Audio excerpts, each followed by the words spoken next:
He's been absent so much lately, so we thought maybe it would be appropriate to welcome him back by asking him to lead us in the Pledge of Allegiance. I'd be glad to. I'll do it from here.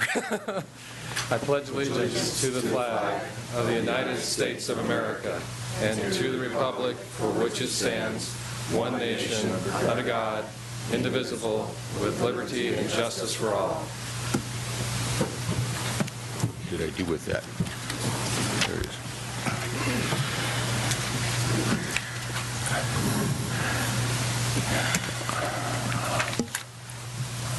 About 10 days ago, the county lost a member of the family, if you will, a young lady from our behavioral health organization, Michelle Fisher, passed suddenly, and so to honor her, we'd like a moment of silence. Would you join me, please?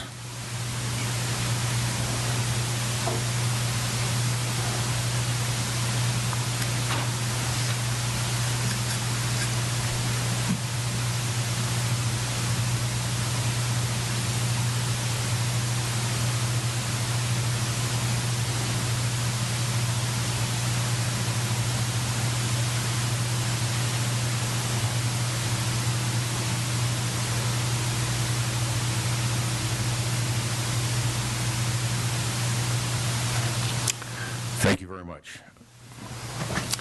Our thoughts, prayers, and wishes go to her family, and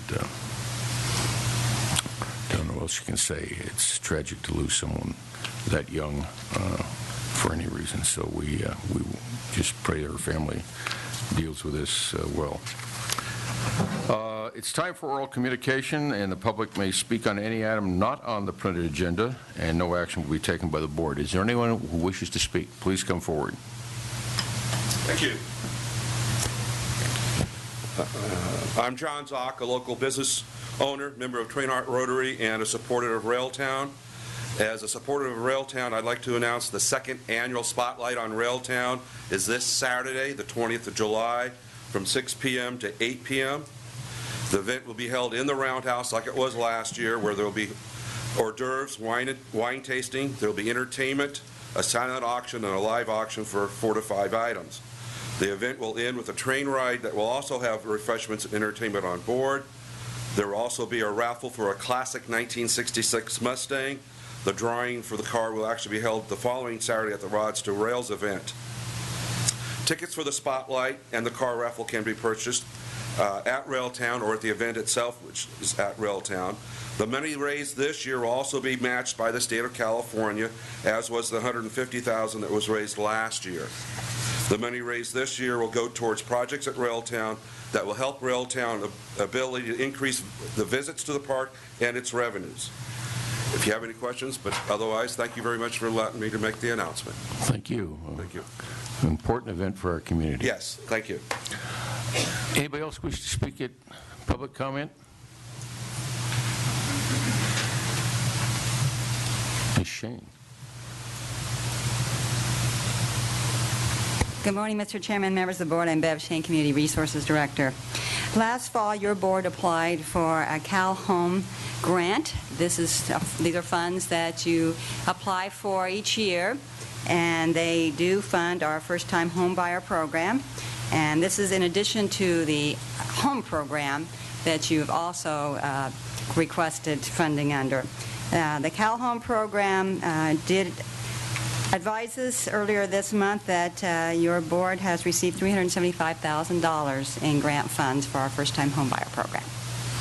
And this is for our green program, which is being used for Habitat for Humanity's taking advantage of this, and other small homes that are new construction that meet the new green standards under the building code.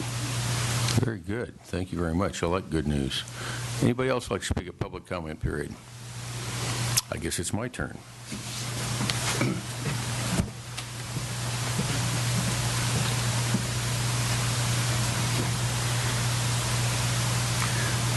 Members of the board and public, my name is Randy Handveld.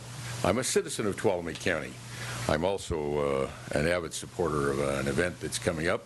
I took the privilege of placing one of these on your chairs this morning. Bear Valley Music Festival starts a week from Friday and runs for 16 days or so. And it is the premier musical event here in the Sierra and the Mother Lode. And I just am inviting you all and the public to look at the calendar of events that are happening almost every day, and avail yourself of the opportunity to hear some really fine music. Bear Valley Music Festival enters a new era with a new conductor. In the history, we've only had two. In the early days, I call those the BC days before Carter Nice. And then we had the Nice years, and Carter has now retired, and we have Michael Morgan, who will be there, and he is an accomplished conductor and music director. I think it'll be really fun to see some new programming. He will also be in town tomorrow morning and speak at the Sunrise Rotary. So I encourage you all to attend, and for the public, there's some of these in the back of the room. Pick one up and join me there. I will be there. Thank you.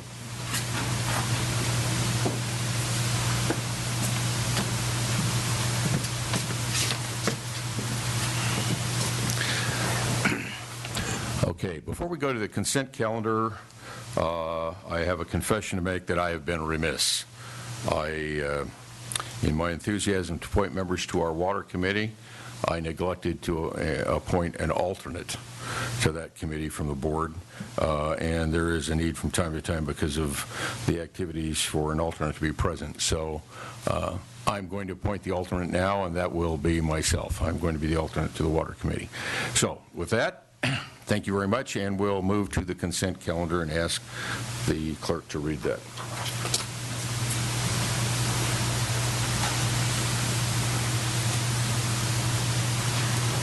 Okay, the consent calendar. Minutes of the meeting held on June 18, 2013. Approving an agreement between Tuolumne County Department of Social Services and Infant Child Enrichment Services, Raising Healthy Families for Community-Based Child Abuse Prevention. Approving an agreement between Tuolumne County Department of Social Services and Infant Child Enrichment Services for Child Abuse Prevention, Intervention, and Treatment Services. Adoption of a resolution approving the parcel map for tentative parcel map, which creates two parcels located at 14900 Twist Road at the request of Klein and Polarley. Accepting the resignations of Mary Stevens and Martha Brune from the Jamestown Cemetery District, and directing the clerk to send letters of appreciation and post notices of vacancy. And as the Air Pollution Control District, declaring a vacancy on the Air Pollution Control District Hearing Board to fill Gretchen Sullivan's position, and directing the clerk to post a notice of vacancy. Thank you. Any member of the board see need to pull any item? Seeing none. I'll ask if there's any public comment on any of the items on the consent calendar. Seeing none, Chair will entertain a motion on the consent calendar. Mr. Chairman, I move that we approve the consent calendar. I'll second. Okay, motion by Supervisor Gray, second by Supervisor Rutherford to accept the consent calendar is presented. Any comments? Public? All those in favor? I have one comment.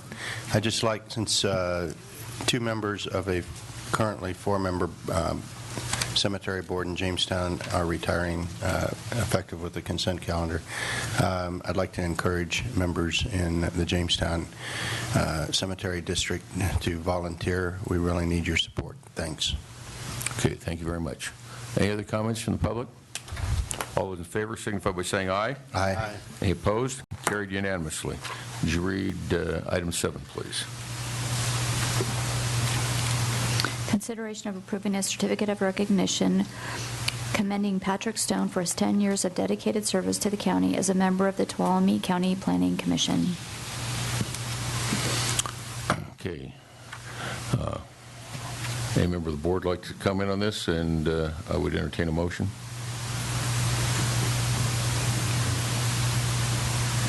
Well, 10 years of service in any capacity to the county is significant. Patrick has served not only on the Planning Commission, but he's also served as the Planning Commission representative to the Ag Committee, or the Ag Commission as well. So I think we all ought to thank Patrick for his 10 years of service. I agree. Should I have a motion, please? I move to approve the Resolution? resolution thanking Patrick Stone for his service. Actually, it's a certificate of Certificate of recommendation. recognition. Certificate. A second. Okay, motion by Supervisor Roder first, second by Supervisor Brennan. Any comments from the public? You want to comment? Sure. You were going to get your chance anyway.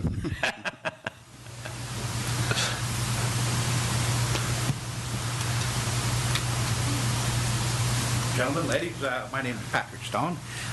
Just a couple of thoughts real quick. Two things. One, this has been a phenomenal honor, and the main reason is one of the things that taught me more than anything else, county government is the last true bastion of democracy. You're not insulated from the public by distance. Everybody in the county is a half-day's ride from you folks. There's no money. It's an absolute honor to have been a part of this. And the second thing I have to say is, and I'm sure I reflect the statements of all the planning commissioners, nowhere had anybody have ever gotten better support, professionalism, and than County Director Shane and her service. And I think we're incredibly lucky. Planning in Tuolumne County is well served and in great hands. And I thank you for the honor, gentlemen. Please don't go away, because when they approve this, I'm going to come down and give it to you and read it to you. Oh, okay. Well, actually, I'm going to read it to everybody else. You'll be able to read it. Okay. Any other comment? All those in favor, sing. Oh, got another comment coming.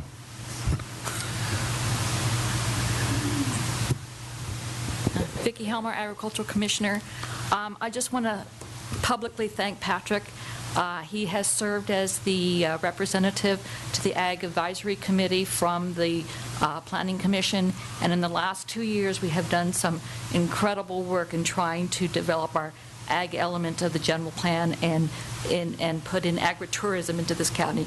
And Pat has been very instrumental in participating in developing those ordinances. I would just like to publicly thank him. Thank you. Anybody else? Okay. All those in favor of the motion signify by saying aye. Aye. Any opposed? Carried unanimously. Mr. Stone, would you come back up here?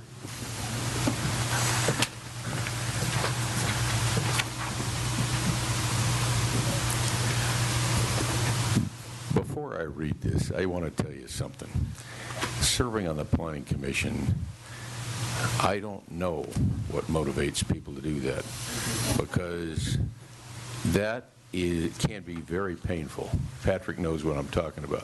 When I had the opportunity to appoint someone to the Planning Commission, first time having been there, I said, "Are you sure you really want to do this?" I sent 6 different people. I said, "You go to the Planning Commission meeting, sit through at least one full meeting, and come back and tell me you still want to do this." The first 6 people said, "No, I don't want to do that." This is a tough job. They got a lot of work to do, a lot of preparation, a lot of research, and just an amazing mind effort, and with new projects all the time. This guy did it for 10 years. 10 years. I mean, that is amazing. And it's basically a volunteer effort. And how many of you volunteer to give up hours and hours and hours of your life to support the county? It's not. This isn't enough. This is my only comment, to just say thanks. He's done a great job. So I want to read this to you. The Board of Supervisors recognizes Patrick Stone for his years of service to the citizens of Tuolumne County as a member of the Tuolumne County Planning Commission from his appointment in February 2003 through June 2013, during which time he devoted countless hours to attending meetings of the Planning Commission as it considered the often challenging matters that came before it. Serving as the Planning Commission's chairman, Patrick Stone provided invaluable guidance and leadership to the other members of the commission on often complicated thorny, and challenging issues under consideration at commission meetings. And serving as the Planning Commission's representative to the Agricultural Advisory Committee and as representative to the Board of Supervisors Planning Committee, Patrick Stone contributed tremendously to the betterment of the County of Tuolumne through the thoughtful and thorough deliberation he gave to each of the land use, planning, growth, and development projects and policies considered by those bodies. For the past 10 years, Patrick Stone demonstrated his commitment to the County of Tuolumne and to its residents by consistently and passionately expressing himself as he endeavored to balance the desires of individual property owners with the concerns of the public, and his enthusiastic and determined efforts to enhance the lives of the residents of Tuolumne County are apparent throughout the county. During his tenure on the Planning Commission, Patrick Stone served as a never-ending source of information on many matters, including the whereabouts of unusual and colorful wildflowers and the winter nesting habits of robins, and was a passionate protector of the county's agricultural lands.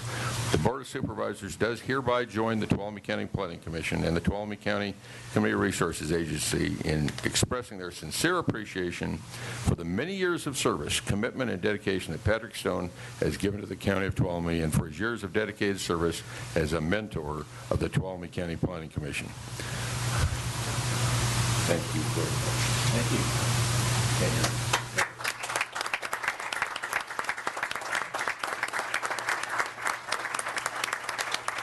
Thank you very much, and all I can say is it's a great honor. I wish everybody in Tuolumne County could get to spend a little time on the Planning Commission. Now, all it does is engender a greater love of this incredible place that we live in. Thank you very much. Thank you. Thank you, Patrick.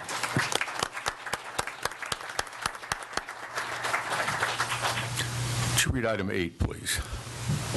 Consideration of approving a certificate of recognition commending Lynn Nolte on the occasion of her retirement as a welfare program manager in the Department of Social Services for 23 years of county service. Ms. Connolly, I thought we pulled this one from the agenda because she changed her mind. We tried to. We tried. Richard wouldn't have any of it. So, good morning, Chairman Handvelt and members of the board. I'm Ann Connolly, Tuolumne County Human Services Agency Director, and it is my distinct pleasure to be here to recognize Lynn Nolte, Welfare Program Manager, who is retiring after 23 years of service at the Department of Social Services. I wanted to just give a super brief background on Lynn. It's so hard to capsulize 23 years in a few minutes, but Lynn started and came to us in February 1990 from the world of banking, so it's been an interesting career for her. She worked her way up through the ranks. She started in the clerical pool and then became an eligibility worker, an employment and training worker, an employment and training supervisor, and then a program manager in 2001. And what I say about Lynn when she became a program manager is, what program did she not supervise at DSS? This included our Welfare to Work program, foster care licensing, adult protective services, in-home supportive services, our public guardian, public administrator program, representative payee, just to name a few. Lynn has left her mark on many of these programs, but she is well known throughout the county as the guru of employment services. She started in a program called Greater Avenues for Independence, or the GAIN program, and that now has morphed into the Welfare to Work program, and she has really given her heart and soul to that program. She's been able to do what she loves, which is nurturing community partnerships and mentoring staff. Some of the collaborative efforts that Lynn's been involved with have included development of a technical training facility with Columbia College through blending some funding. She's worked with the City of Sonora, ATCA, Columbia College, Mother-in-law Job Training, Infant Child Enrichment Services to develop a training site for CalWORKS recipients that had on-site child care and a variety of services. She's also worked on development of an on-the-job training program. Many of the county departments have availed themselves of this program, and we have a number of permanent county employees who came through the on-the-job training program and now have permanent employment. So beyond these partnerships, I think one of the things that's really been near and dear to Lynn's heart is mentoring staff. And for many years, she was our staff development officer in addition to supervising all of these programs. And I wanted to quote something Lynn had said. When I was promoted to supervisor, I quickly learned the most important part of supervision were the people who were put in your charge. It is my value and belief that employees are a valuable human resource to the county. It is important to identify and match worker strengths to the work that needs to be done. It is the greatest compliment to me as a supervisor to see my staff promoted. This gives you an idea about how Lynn thinks about her staff and her job. So as evidenced by the amazing scope of duties that she's handled over the years, beyond that, she is someone who is so creative, so passionate about her work, and has a very distinctive sense of humor, as we all know. She's forged community partnerships that will last long into the future, well after all of us have left county employment, and that's a real testament to her work. And as you can see by the number of people in the audience, she's left a mark on all of us. She's brought her professional abilities to the people and programs she supervised, and she's really given her heart to the Human Services mission, which is helping people to recognize and capitalize on their innate talents, using them to better themselves and the community around them. It's been my distinct pleasure to work with Lynn beyond her work as a supervisor in the department and a mentor to staff. She has such a fun-loving attitude. We will really miss that. However, there's someone who one-ups us, and that's the love of her life, Richard. And she'll have more time to spend with her sons and daughter-in-law and her grandchildren, Jake and Katie, Matt and April, Noah, Nathan, Austin, Aiden, and Morgan. So with that, I would ask the board, I want to thank Lynn so profusely. It's not enough after 23 years, but I'm just pleased we're able to be here to recognize her, and I would ask the board to approve her certificate of recognition on her retirement. Someone want to make the motion for me? If we don't make a motion, she stays, right? Well, you know, actually, I think we have to insist that she stay. You want to make that motion? Reluctantly, I will have to make a motion that we recognize Lynn Nolte for her 23 years of service with Tuolumne County. I'm disappointed. I'll second it. Okay, motion by Supervisor Gray, second by Supervisor Roderfer. Anybody else want to make a comment before we do this? Okay. All those in favor signify by saying aye. Aye. Any opposed? Carried unanimously. Oh, I can't believe I did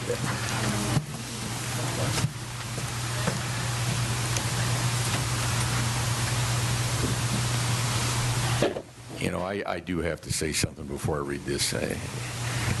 I've been in the presence of this lady in meetings. She's not a wallflower. You found me out. She has energy, she has passion, she has ideas, a great contributor everywhere she's been.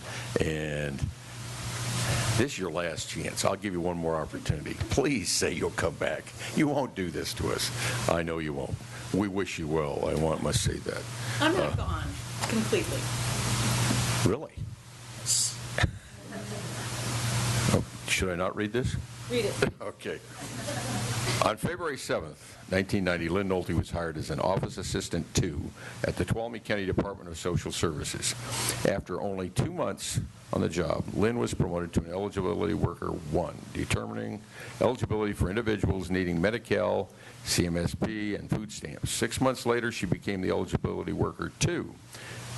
Ever an employee who wanted a challenge, Lynn became an Employment and Training Worker 1 in January 1992. Couldn't keep a job.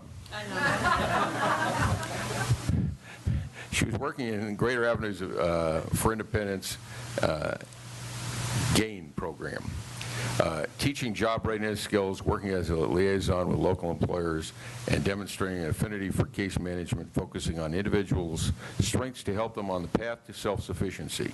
She promoted through the Employment and Training Worker Series, becoming, promoted through the Employment Training Worker Series, becoming an Employment and Training Worker Supervisor in March 1998, where she had the task of helping to implement the Temporary Assistance for Needy Families program in Tuolumne County. Since 2001, when Lynn was promoted to Welfare Program Manager, she has demonstrated her versatility by managing numerous programs over the years, including Welfare to Work, foster care licensing, adult protective services, in-home supportive services, public guardian and administrator, Cal Learn, general assistance, representative payee, IHSS quality assurance, independent living program, relative assistant. We'll now take a break. Transitional housing placement plus Hope House, which is Hope House, after 18 DSS help desk, support services, and staff development. She has lent her creativity to each program, always with the goal of providing excellence in service delivery while mentoring staff to promote their own career development. Lynn has been a member of the local Child Care Development Planning Council, has also served as the department's representative on the local Workforce Investment Board. Lynn has been committed to supporting public-private community partnerships by co-locating staff and maximizing blended funding to create a trained workforce with employment opportunities throughout the county. During her career in employment services, Lynn developed a successful on-the-job training program which has led many former Welfare to Work clients into permanent employment. During her 23 years with the Department of Social Services, Lynn has been a leader and mentor to staff. When facing new challenges, Lynn successfully tackled each one with her creativity, unique sense of humor, positive attitude, and willingness to work as part of a team. Her presence will be missed not only by county staff, but many of her external partners, including ICES, ATCA, CNVC, and Motherlode Job Training. Now, the Tuolumne County Board of Supervisors does hereby join the Department of Social Services in extending its heartfelt thanks and appreciation to Lynn Nolte for her 23 years of dedicated service to the residents of Tuolumne County on the occasion of her retirement on July 24, 2013, and wishes her good fortune in all her future endeavors, especially the golf outings and trips to Mexico she has planned with her husband, Richard. Well, they know about your plans. Lynn, thank you so much. Thank you so much. You will be missed. Thank you. You want to say something? Lynn Nolte, retired Department of Social Services. Hold it, it's not July 24th. Program manager. I just want to say how thankful I am for the opportunity to be a public servant in the Department of Social Services. I've had a very wonderful, long and challenging career. I've worked with a lot of just exceptional people. I have had the opportunity to be mentored by some great people myself, Kent Skellinger, Marilyn Day, who's here today, and I thank her for being here, and Ann Connolly. I just really feel that I've been given great opportunities, and I wanted to be able to extend that to the staff that I worked with, and hopefully I'm, leaving them well-equipped to carry on my position and the duties that need to be done in social services. But again, I just thank the opportunity to be employed by the county. I've always been proud to be a county employee. And I want to thank my husband for putting up with me all these years, coming home screaming. But a lot of times, those accomplishments I was able to share with him too. And my children and my grandchildren, I have 3 generations of Noltes in Tuolumne County, I'm proud to say. And I'm going to be able to spend a lot more time with them. And I'm sure they have a lot of plans. And I'd like to plug my husband's business, Rich Nolte Sheet Metal Specialties, because my spending habits will not change.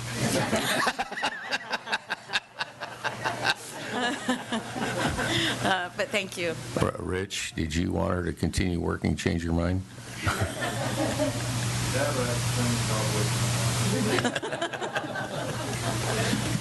Thank you. Thank you, Lynn.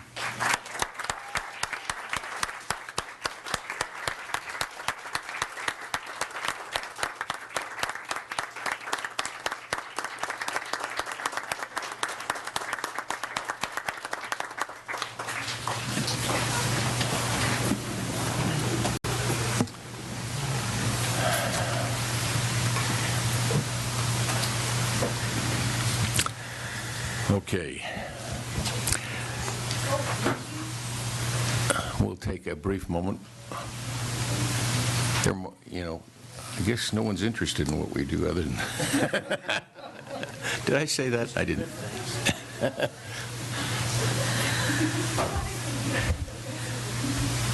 She took her fan club with her, and we got 10% of the audience left. Well, if we divide it by 5, or I guess 7, we have a very small fan club. Okay, well, we'll go to item 9. Ask the clerk to read that one. Consideration of approving appointments to the Board of Supervisors Planning Committee. There's 2 vacancies. Ms. Shane. Mr. Chairman, members of the board, Bev Shane, Community Resources Director. Just as a reminder, with the reconstituted Board of Supervisors Planning Committee, you created 3 at-large positions. At your last meeting, you did appoint Jim Nagel, former Southern Tuolumne County Planning Commissioner, to one of those at-large seats, and your clerk has received 2 applications for the other 2 vacancies, Mark Banks, representing the building industry, and Ron Koff, who is Executive Director of the Tuolumne County Business Council. And at this time, those are the only 2 applications, and with the 2 vacancies, it'll be your decision whether or not to make the appointments, or if you want to wait and receive additional applications is up to your board. Okay. Comments from the board? I think we have 2 fine candidates. I do have a question. Are both of them on the Berg Committee also? That's the next item, actually. Well, okay, well, all right. I'm just wondering if, from maybe it's a council's question, are we creating a conflict here to have them on both? On both? No. Okay. I mean, I'm fine with that. So. Okay. Then how about a motion? I would be happy to make a motion that we appoint Ron Koff and Mark Banks to the Board of Supervisors Planning Committee, and remind them that they have to work with me because I am the chairman of that committee. So. I don't know if they're here and they want to reconsider, you think? Yeah, I'm sure they considered that in their application. I'll second the motion. Okay. We have a motion and a second. Any comment from the members of the board? How about public comment? Seeing none, all those in favor signify by saying aye. Aye. Any opposed? Carried unanimously. Thank you. Would you read item 10, please? Consideration of approving appointments to the Biological Resources Ad Hoc Committee. Mr. Chairman, members of the board, at your last meeting, you created the new Biological Resources Ad Hoc Committee based upon the recommendation of the Biological Resources Review Guide Ad Hoc Committee. And the membership of that committee are essentially the same representatives from the same groups that you had for the Berg Committee. The applications, there actually were no applications submitted, which your board had directed us to do to check with the members of the Berg Ad Hoc Committee. And I'd just like to report that those who responded were Mark Banks, said that he would like to serve again as the Development Interest Representative. Ron Koff responded that he would like to continue as the Business Interest Representative. Tom Parrington from the Audubon Society said he would like to continue on as the Conservation Environmental Interest Representative. Diane Moore responded that she'd like to continue as one of the biologists on the committee. And Carrie Hoy said that she would like to continue as the public member. We did not receive a response from our representative from the Fish and Game Preservation Fund Advisory Committee or from the agricultural interest community. So those are 5 people who have expressed interest, and then with the 2 supervisors, that would be 7 members. Again, it's up to your board if to go ahead and make appointments today, or if you would like us to continue to try and solicit input from those members, we can certainly do that. But that would, if you appoint these people who are interested in continuing, you would have a 7-member committee, and that would be sufficient for that committee to start its work. Comments from the board? Based on their work on the previous Berg ad hoc committee, all of these people are very well qualified candidates. How do you feel about, I mean, you served on it, right? Yes. How do you feel about not having an agricultural interest or fishing game? I think we need to pursue that, but I have no problem with the current applicants. Okay, any other comment? Let me ask for public comment.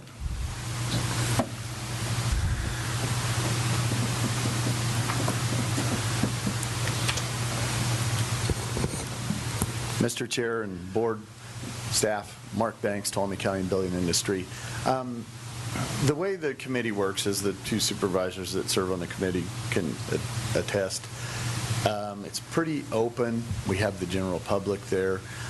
We take a lot of input from the general public. So I think if the ag community, if they have somebody that wants to show up and provide input as that process moves along, I think there's an opportunity for that, and we certainly consider it. The committee just takes all that in, and we don't limit that at any juncture. So, if we could serve with the 7 members would be fine, and just take that public input as needed. Okay, thank you very much. Appreciate your comment. Any other public comment? I have a question of the supervisors, since it's a little difficult with the Brown Act to go around and talk to you all. Anybody have a burning desire to serve on this or not serve on it? Supervisor Royce, you kind of led this effort all along. Do you wish to continue? Yeah, I'm willing to serve. Okay. Happily. Anybody else have a... Burning desire, I'm not sure if that's the adjective I would use. What adjective would you use?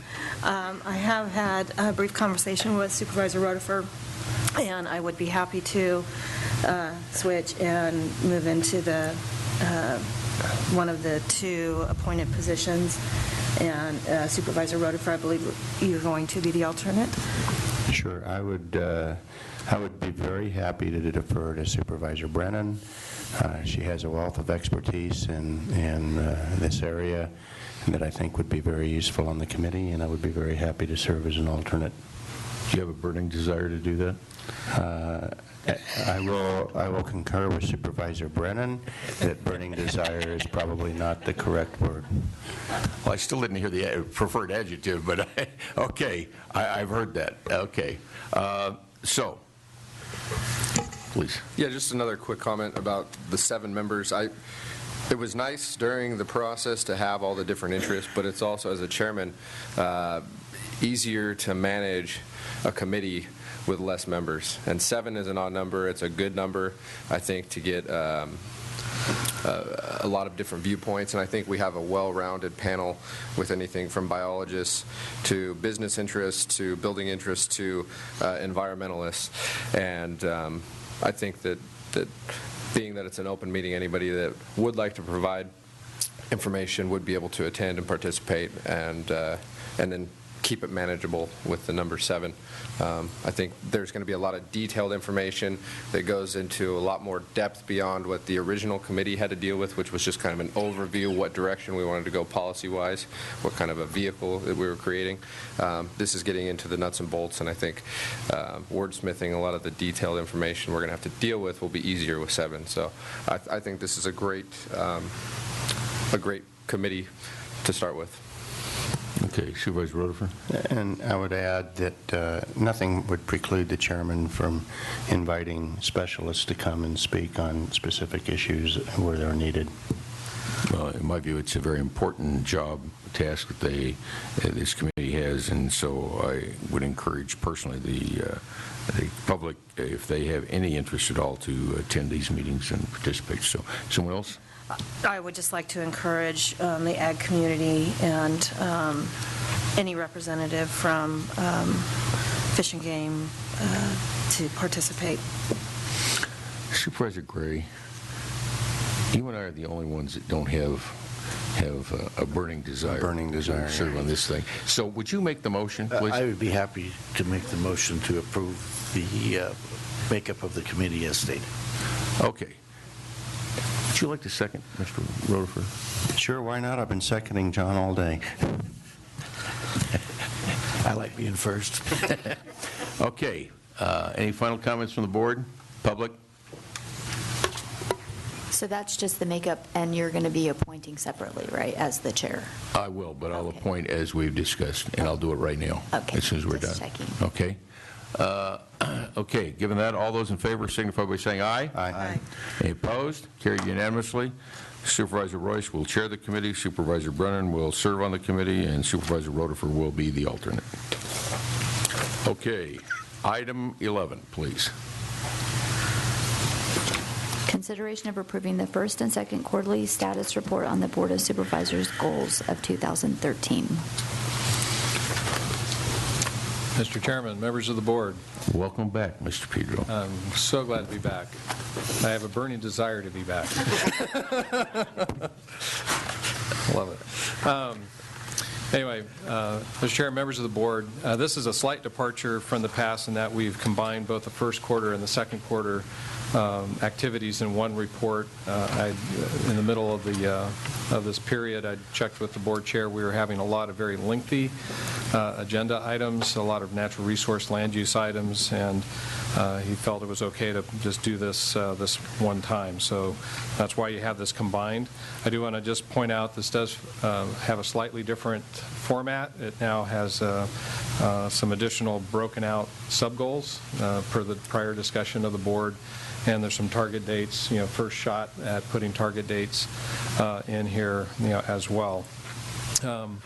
As I was putting this together, I just wanted to comment. I was thinking back to about 7 years ago when it was, at that time, incoming Chairman Dick Plan put out for the first time just saying, we didn't have established board goals, kind of saying what our emphases and priorities would be. And I remember Supervisor Plan saying, I just felt I'd like to put something out here for us to think about. I know I'm just one person, and put that out there as the first time just to think about it.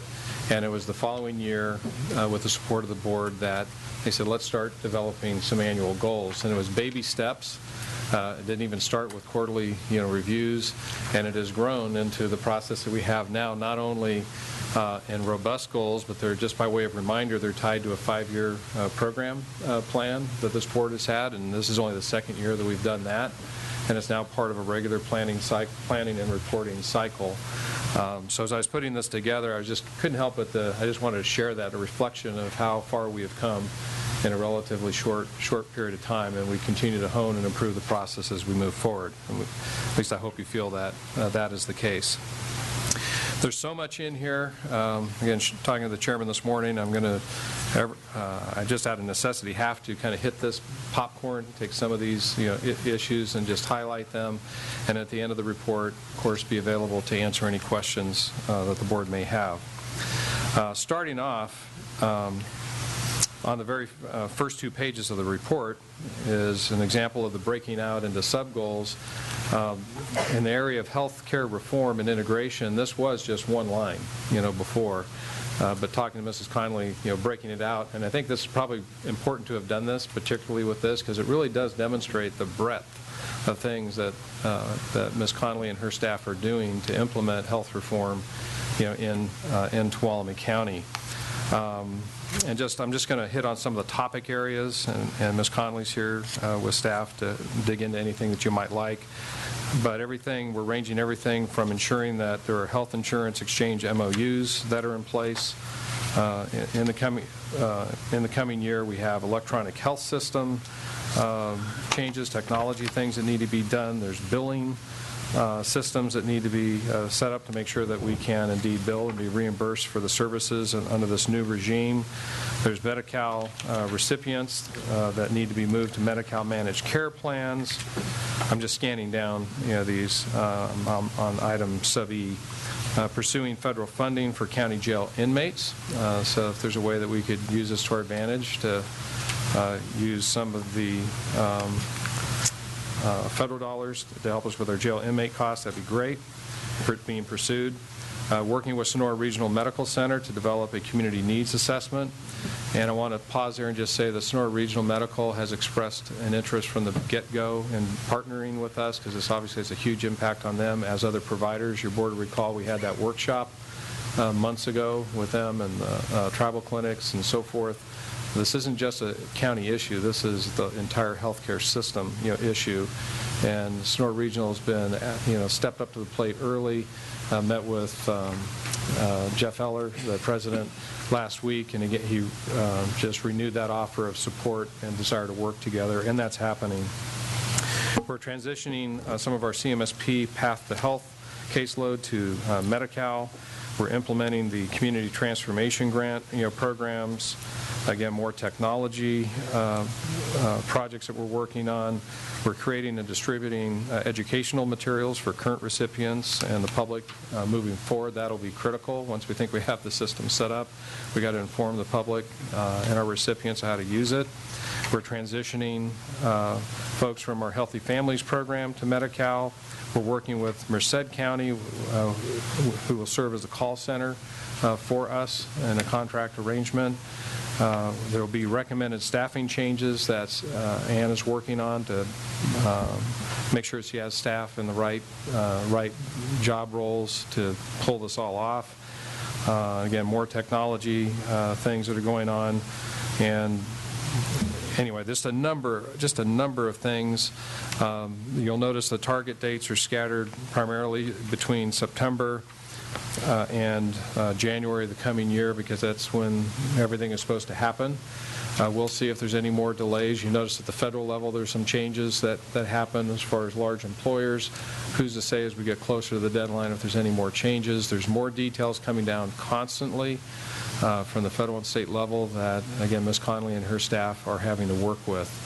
So a very, very large project, huge implications, for the county, for many of its residents and how they access and pay for health care, and again, huge impacts on our health care providers.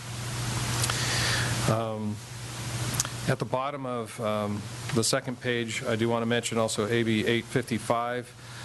Your board will recall that the State Water Board adopted a water quality control policy for siting, operation, and maintenance of septic systems, on-site wastewater systems, and we're proceeding to evaluate our ordinances in conjunction with that, because the county has a responsibility to develop a county local agency management plan, or a LAMP, and we're moving right along with that. But there's going to be a holdup because the Regional Water Quality Control Plan Board needs to complete an update of their basin plan, which won't occur until May of 14, and our LAMP has to be consistent, with their plan.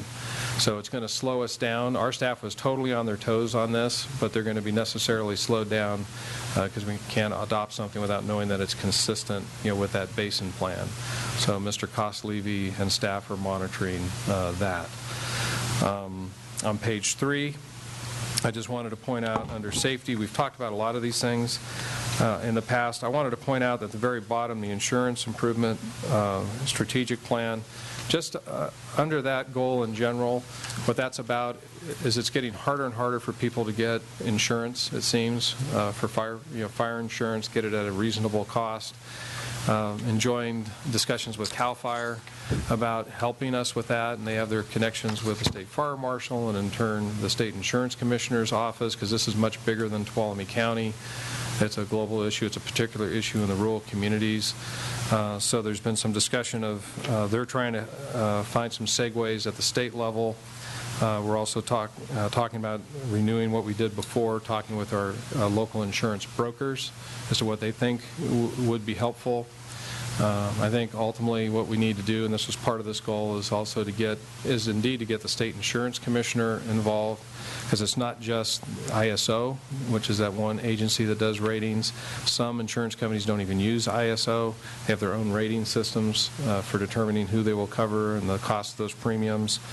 But we probably should get a delegation together and go back and talk with ISO. Again, they're home based in Chicago, which should tell you a lot about their knowledge of rural California and our unique issues. But this is a huge issue. we're beginning to move on it, and I've got the commitment of our new CAL FIRE unit chief and those above him, to help us, because they're in a unique place, to do so. So wanted to highlight that particular one. On top of page 4, you just talked about the biological resource mitigation system. We've gone from all kinds of things. I'm going to just say from the Berg to the Burr, now. And just while the board's made a lot of changes, implemented a lot of things recently, it still won't be until the spring of 2014 before all of this stuff will be implemented. Put something in the detail there that in the target dates and Ms. Shane had shared with me. I'll just read it. It requires a general plan amendment which entails a 120-day tribal notification period after the new committee and the board determine what changes they want to make. So there's just process.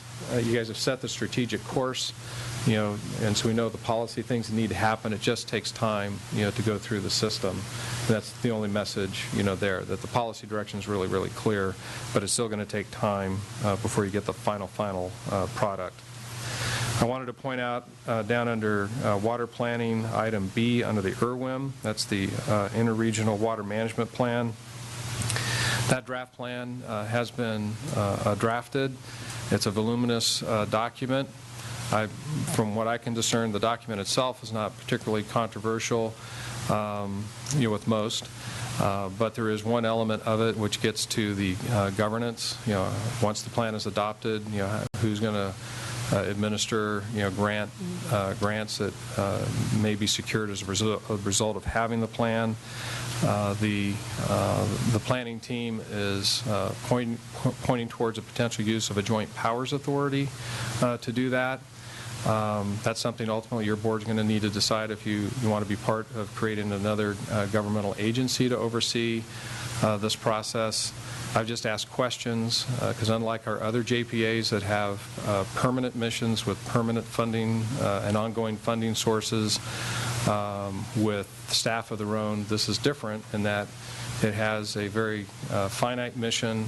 Right now there's only 2 finite limited sources of funding as a result of previously approved bonds, and it's important and a great opportunity, but it's very limited in nature right now, and it does not have its own staff.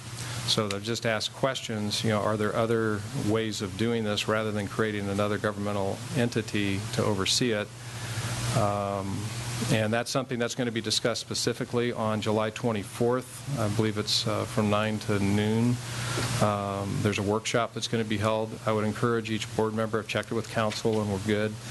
Your board could attend because it'll be a public meeting noticed and all that. And you could attend, and it's a workshop where you can become educated, on this JPA concept. Because again, ultimately, that's something your board will need to decide. That'll come back for board consideration, probably the second meeting in August, in deference to, we have a congressional hearing on the 6th. But I would encourage you to become educated on that, and that'll be an important decision that your board will need to weigh in on. I wanted to point out item D, again, reviving the county water agency. That's been a high priority of the board, and you guys did it. You gave direction in May. You established your committee, Policy Advisory Committee, early June, and Supervisor Rodefer is chairing that. They've had one meeting. We have another meeting tomorrow, on it. And first mission is to come up with a work program, which will come back to this board for approval, and then the real work can begin. So that's quite an achievement. On the top of page 5, under healthy forest practices, just a reminder, in exercising the memorandum of agreement with the Forest Service and BLM. With regard to the Forest Service, we kind of held that in abeyance, working out some protocols of how exactly are we going to put feet to this MOA until Supervisor Skalski, Forest Supervisor Skalski, had returned from a temporary assignment. She has indeed returned, and actually have a meeting with her this week.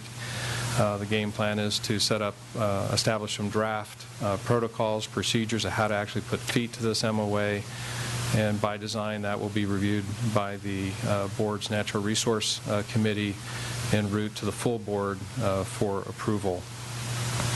Under timber harvest and fuel load reductions, there's a number of things that, mentioned in here that your board has done in the past reporting period. Importantly, the board did ask that we invite Regional Forester Randy Moore here to address the board and discuss, this general issue. I know Supervisor Hanveld had a meeting shortly thereafter and gave us a report on some of this information. At this point, we've sent the letter, but we have not heard back from Regional Forester Moore. So I'm going to continue to pursue that until you ask me not to, and get that scheduled as soon as we possibly can. Because I know that's important. On page 6. Under quality of life, there's 3 things that are really joined at the hip, and that's items 3, 4, and 5, updating our general plan land use element, circulation element, and updating the regional transportation plan. Reading from the status update on the land use element, on June 5th, 2012, the Board of Supervisors executed an agreement for professional services with Rencon Consultants to conduct an evaluation and analysis of the general plan and regional transportation plan. The purpose of the analysis is to identify areas where the documents could be modified to implement the preferred growth scenario in the blueprint plan. And a draft report has been prepared. There's been reviews conducted both in Groveland and here in Sonora. A final report with recommended changes to the general plan is anticipated to be scheduled by your board in September. That's really important because all this stuff is really tied together. And I'm just being reminded by Ms. Shane, it's all connected. So we need to get through that first stage, and that will be instructive to the circulation element and the RTP. Thus, when you see the targets for the circulation element and the RTP, we're saying that it's winter 2013, spring of 14 to get the planning going or done, and then fall, winter of 2014 before you'll be in a position to adopt, those plans. And again, it's just a process that takes time. And again, Ms. Shane's available if you'd like to, ask questions about that. On page 7, under goal E2A, which is the update of the general plan ag resources element, actually Ms. Hilmar made reference to it in recognizing Commissioner Stone. Your board gave some very clear direction earlier this year. The first thing that needed to happen was for staff to prepare revisions to Resolution 106-4 on the county's Williamson Act regulations to be consistent with revisions to the Ag Preserve Combining District, and to refer those to the California Department of Conservation for concurrence. Very importantly, that's the first step. Then there's 2 other steps that are in that direction from your board. Staff has completed the revisions to the resolution, and those have been sent to the Department of Conservation. But the next step, the environmental review, cannot be completed until the Department of Conservation has reviewed and commented on the revisions to that resolution, and we haven't gotten that back yet. So we're saying that probably fall of 2013, that'll be when we'll be in a position to prepare that environmental review. Again, looking towards adoption in spring of 2014. It's just process. Under item 5, streamlining regulations, I'll save it for this afternoon, but we've made tremendous progress in updating the growth impact mitigation fees. That may be resolved this afternoon. I think there's some good news for all there. The traffic mitigation impact fees, again, those are tied to those updates to the general plan and RTP that I mentioned before, so that's going to lag. In the good news area, that expanding the over-the-county permits, we've had good progress in doing that. That's captured in the status update category, top of page 6. Expanding e-permitting and inspections, again, great progress that's detailed in the status report. And that'll take another step forward when we get the new e-Trackit. One of the new modules online included in your budget was funding for that module. That has now been secured. Hope to have that installed by August and in use shortly thereafter. Under the planning commissions and committee task force implementation, you're very close now. You took more actions today and followed through to your direction. Hopefully by September, this upcoming September, the ordinance for the design review boundary changes will be to the Planning Commission in August and then to your board in September. and that'll be the last of the major policy changes that need to be done to accomplish what you wanted. At the very, very bottom, under customer service, I just want to remind the board we have 550 employees that have now gone through our customer service training. There's 2 more training sessions during this reporting period. We're now looking at how to measure, the changes as a result of this effort. We're working with the Sheriff's Department on a training targeted for safety personnel. They have some unique challenges in what they do and also their time available for training, so we're trying to find something that we can do specifically for them. And then beginning to implement recognition of evidence of good customer service when we see it. Top of page 9, the Granicus agenda management and video system, that has been implemented, and I haven't heard back from board members, but folks I'm talking to are absolutely loving having access to the system and the documents online and being able to go back afterwards. I'm constantly surprised by the number of people that tell me they use that thing. Yeah. Very convenient, very customer-friendly, very business-friendly, which is what the board was after. And then the web page replacement, that's online, or on target to go online August 22nd. And the plan is the board meeting just prior to that going live, we'll do a presentation in the board chambers for the board, and it'll be the first unveiling for the public. So we're moving forward with that. And while there's going to be a lot of new features in there and better organization of information, hopefully more user-friendly access to information, this will be another one of those things with the new Civic Plus system in place. We'll continue to make improvements as we move forward. To get feedback on the new website, we'll make changes to make it better as we move forward. On page 10, just wanted to point out there's been a lot of things that have had to been put on hold, mainly because of item number 3, which is working on fair and sustainable labor agreements. Without going into detail, obviously your board knows that we've done a lot of training, planning, and directing on how to accomplish our bargaining. This year, there's 3 agreements, or 2 agreements that have been approved, and the third about to be approved, we hope. And that's taken a lot of time. Under item 6, your budget prioritization system, your board did adopt a priorities-based budgeting system back in March, and look forward to working with that in the future, and undoubtedly we'll see some tweaks to that as we put feet to it as we move forward.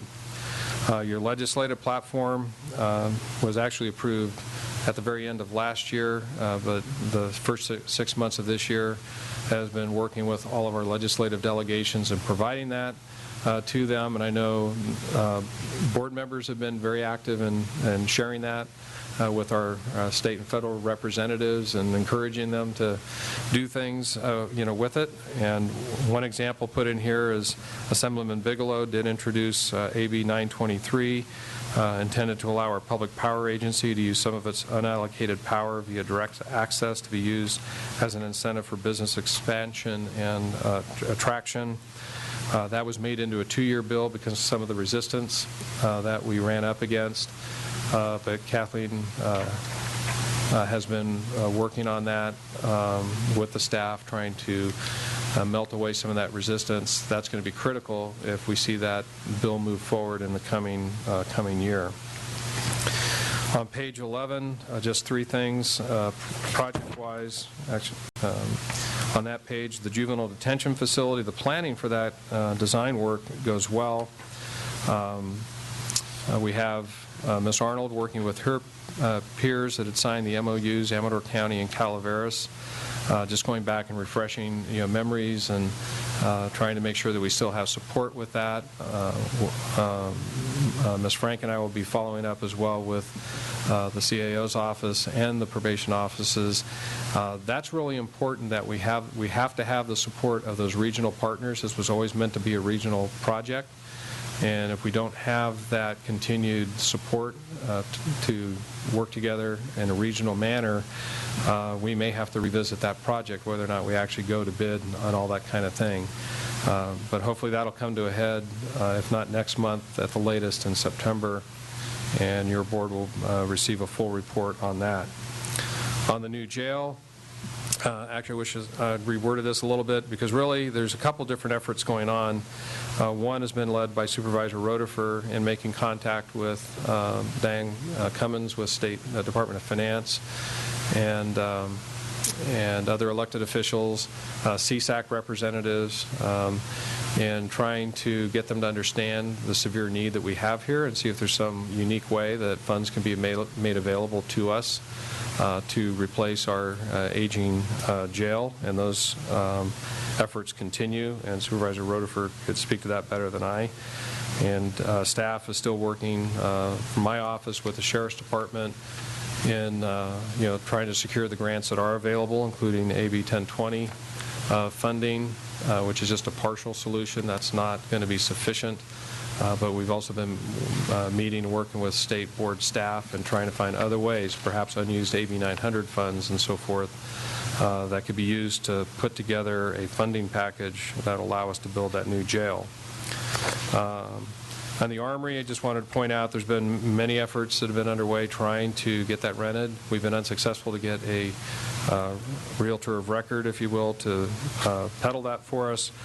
There have been a number of folks that have toured the facility. Up to this point, we haven't had a desirable offer, for that facility. And one was directed to me here just recently by Supervisor Rotifer, and we're working on that this very day, to see if something can be made to happen there. So we know that's important to get that rented out and continue to work on that. And I'll just point out on the last page, item 12, your payment management system. After more than a year, you were able to get your payment management system updated, and your board did approve a final report back in May and accepted the report and the matrix that we're to use in establishing priorities for road improvements. And just as a sideline, use that and your best judgment to allocate some one-time general fund dollars towards some road maintenance projects. So that's my popcorn overview. There's a lot of things I didn't even touch on, and I hit a lot of that briefly. But, Mr. Chairman, that is my report. I'm available for any questions. Okay, thank you, Mr. Peter. Members of the board, any questions? No questions. I just want to make a comment. Just in general, obviously a lot of work has been accomplished, a lot more to do. Item 7, customer service. I have to say that in the last, say, 6 months to a year, I received more compliments from people that have dealt with county staff. So kudos to the staff for the work that they're doing, and I really think that the customer service program is a big part of it, and I just hope that we really expand on it. The other thing is I want to give a kudos to Assemblyman Frank Bigelow. I think our legislative platform and the accessibility that we do have to our legislators is really been important. I had a constituent that had a problem dealing with the state office, simply trying to get a nursing license. And I spoke with him on a Friday. On Monday, that person had their license faxed to them. And it's having that close relationship that is important, and I think the legislative platform is something that we've created that does give us better access. That's it. Okay, anybody else? Go ahead. Just a quick comment also along those lines, since we're reflecting on kind of how we're doing with our goals as a board and so forth. I just want to say kudos to the board. I think that we have an absolutely fantastic board, and I think personally and professionally we got great relationships between us all. I think we have a lot of common goals and trying to make Tuolumne County a better place to raise families and have employment and have a beautiful, safe community. And it's an absolute pleasure to work with you guys. So, and also the staff. Supervisor Brown.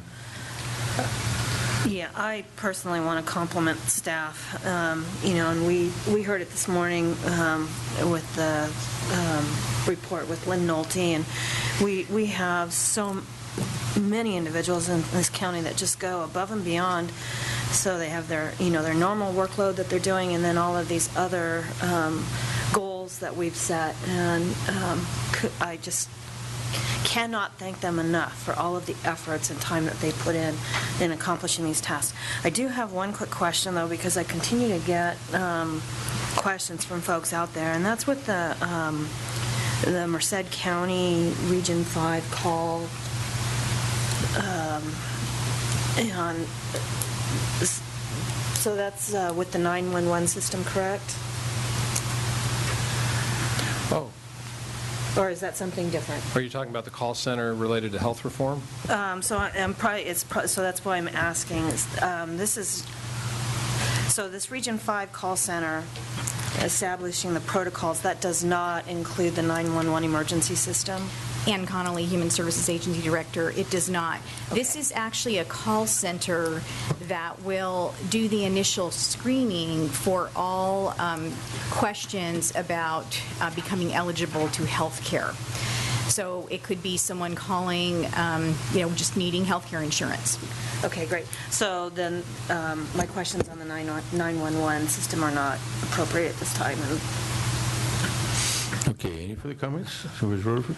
I'd just like to echo all the comments that have already been made. I'm getting a lot of positive feedback on improvements in customer service in the county. I would encourage our staff, first of all, I would congratulate our staff on what they've accomplished and thank them for the work that they do and the way they do it. I'd also encourage us to continue to be really innovative at the individual level to find even better ways to continue to do our job. And the other thing that I would like to do is I would like to encourage the people of the public that have some free time to get involved in your local government. Because as I go around to the various meetings, working all of these issues, I see a lot of the same old people at every meeting. And county government is a wonderful opportunity to get involved in how your community is going to live. So I just encourage the community to get involved. Thanks. Okay, I guess it's my turn. You're the chairman, it could be. It could be. Well, I have a burning desire to speak. If you have a burning desire, move forward. Well, I'll be sorry the day I coined that phrase. I would like to agree with all those comments. I'd like to make the comment that, I'm one of the most impatient people in the world. I think most people who work with me know that, yesterday to get it done is just fine because I just feel an urgency about things. And when I look at the list of things that have been accomplished here and the things that we have ongoing, it's pretty impressive to me that we got all this stuff going on in spite of the fact that staff has taken cuts. I lament that, but they've taken cuts. They to their support group. We're a smaller, leaner group, not meaner, but leaner. Clearly not meaner because our customer service is improving. I'm getting the same comments. And I just got to compliment staff on the responsiveness in all of this. They are amazing. They're dedicated, passionate people, and so I want to say thank you and say I appreciate you. I would like to make a comment also, and it hasn't been mentioned, our legal staff, I get a little concerned about those folks because they are overloaded. And I know, what do the legal people do? Well, they're working here. I see them here on weekends. I see them here late. I see a lot of the staff here late, not just legal. And they do a lot of things that the public doesn't even know they're doing. And so I want to thank legal staff, too, for their efforts. I'd like to say that I'm still impatient. I don't know that I'm going to change any of that. It's kind of part of the animal, but I do want everybody to know, and the staff and the public too, that they're working hard, and I appreciate what they do, all of them. So you need us to do anything with this? Prove it? I move we approve the report. Okay, do I hear a second? I'll second. Okay, I got 2 seconds.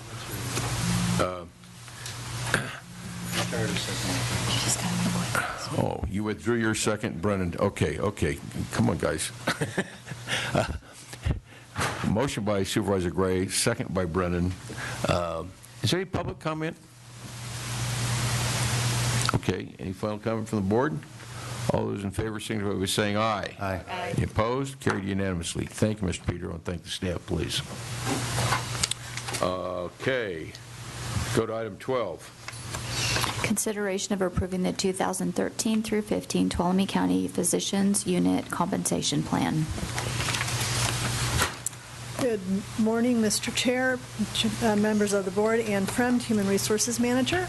I am pleased to present to you the 2013 to 2015 Tuolumne County Physicians Unit Compensation Plan. The doctor and I met and conferred over the terms and conditions of this agreement, and we came to the following changes in this compensation plan: that Tier 1 and Tier 2 employees will contribute 6.25% of the employer share of PERS, and upon the amendment of the PERS contract, the member of this unit shall receive a 1% cost of living increase.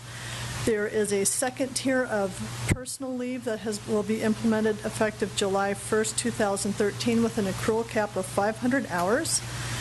Family medical leave, the eligibility period has been reduced from 6 months to 12 weeks in line with federal standards. And, of course, all pay reductions that have been implemented for the last 5 years of furlough time and cafeteria reductions were restored on July 1st. Staff is recommending you approve the 2013 to 2015 Tuolumne County Physicians Unit Compensation Plan. Any questions, Ms. Frem? Was that a difficult negotiation? You know, Dr. Glover is a complete joy to work with. He was, yes, out of all of the plan, I'll take him anytime. A joy. A joy. Okay. Any other questions, comments? Chair would entertain a motion. I move to approve the compensation plan for the county physicians unit. Do I hear a second? Second. Okay, motion by Supervisor Rutherford, second by Supervisor Brennan. Any public comment? Seeing none. Any final comments from the board? All those in favor signify by saying aye. Aye. Any opposed? Carried unanimously. Thank you very much. Let's see, we're at item 13. Consideration of approving amendment number 9 to the agreement for the operation of the Big Oak Flat Transfer Station and Moore Brothers Scavenger Company, Inc., to extend the agreement until December 31st, 2013. Good morning, Mr. Chairman, members of the board, Bev Shane, Community Resources Director. On July 9th of 2004, a previous board entered into a contract with Moore Brothers Scavenger Company to operate the Big Oak Flat Transfer Station. Since that time, that agreement has been amended annually, and the contract expires on June 30th. On June 4th of this year, we came to your board and asked you to consider various options for the future operation of the Groveland Transfer Station. And at that time, we advised you that we had gone through a request for proposals process. We received no proposals. However, Moore Brothers did indicate that they would be willing to continue to operate the landfill for the county. In order to give us time to negotiate a new contract with Moore Brothers, you did direct us to come back to you with an extension of the current contract to the end of this year. So I'm here today to ask you to approve amendment number 9 to the agreement with Moore Brothers to extend the existing contract until December 31st of 2013. I was going to say, this has been reviewed and signed by Council's office. Okay, thank you. Any questions of Ms. Shane? I think this is a District 4 item. Mr. Chairman, I move we approve amendment number 9. Second. Okay, motion by Supervisor Gray, second by Supervisor Royce. Is there any public comment? Final comments from the board? All those in favor signify by saying aye. Aye. Any opposed? Carried unanimously. I think it might be appropriate we take a break until 10:30. and then we'll continue with item 14.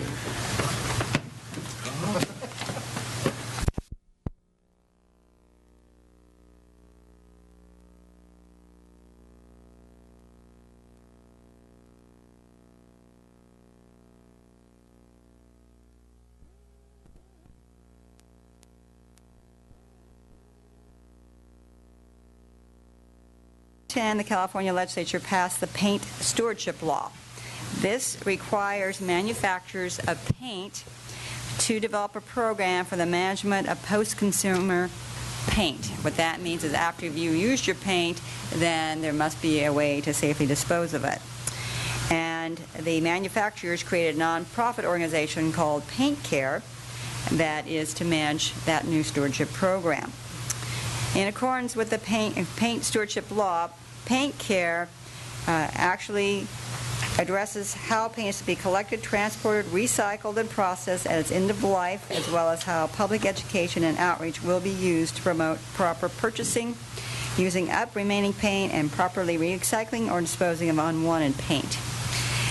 Paint Care is funded through an assessment fee that is collected when anyone purchases paint, and that was also authorized in this new law.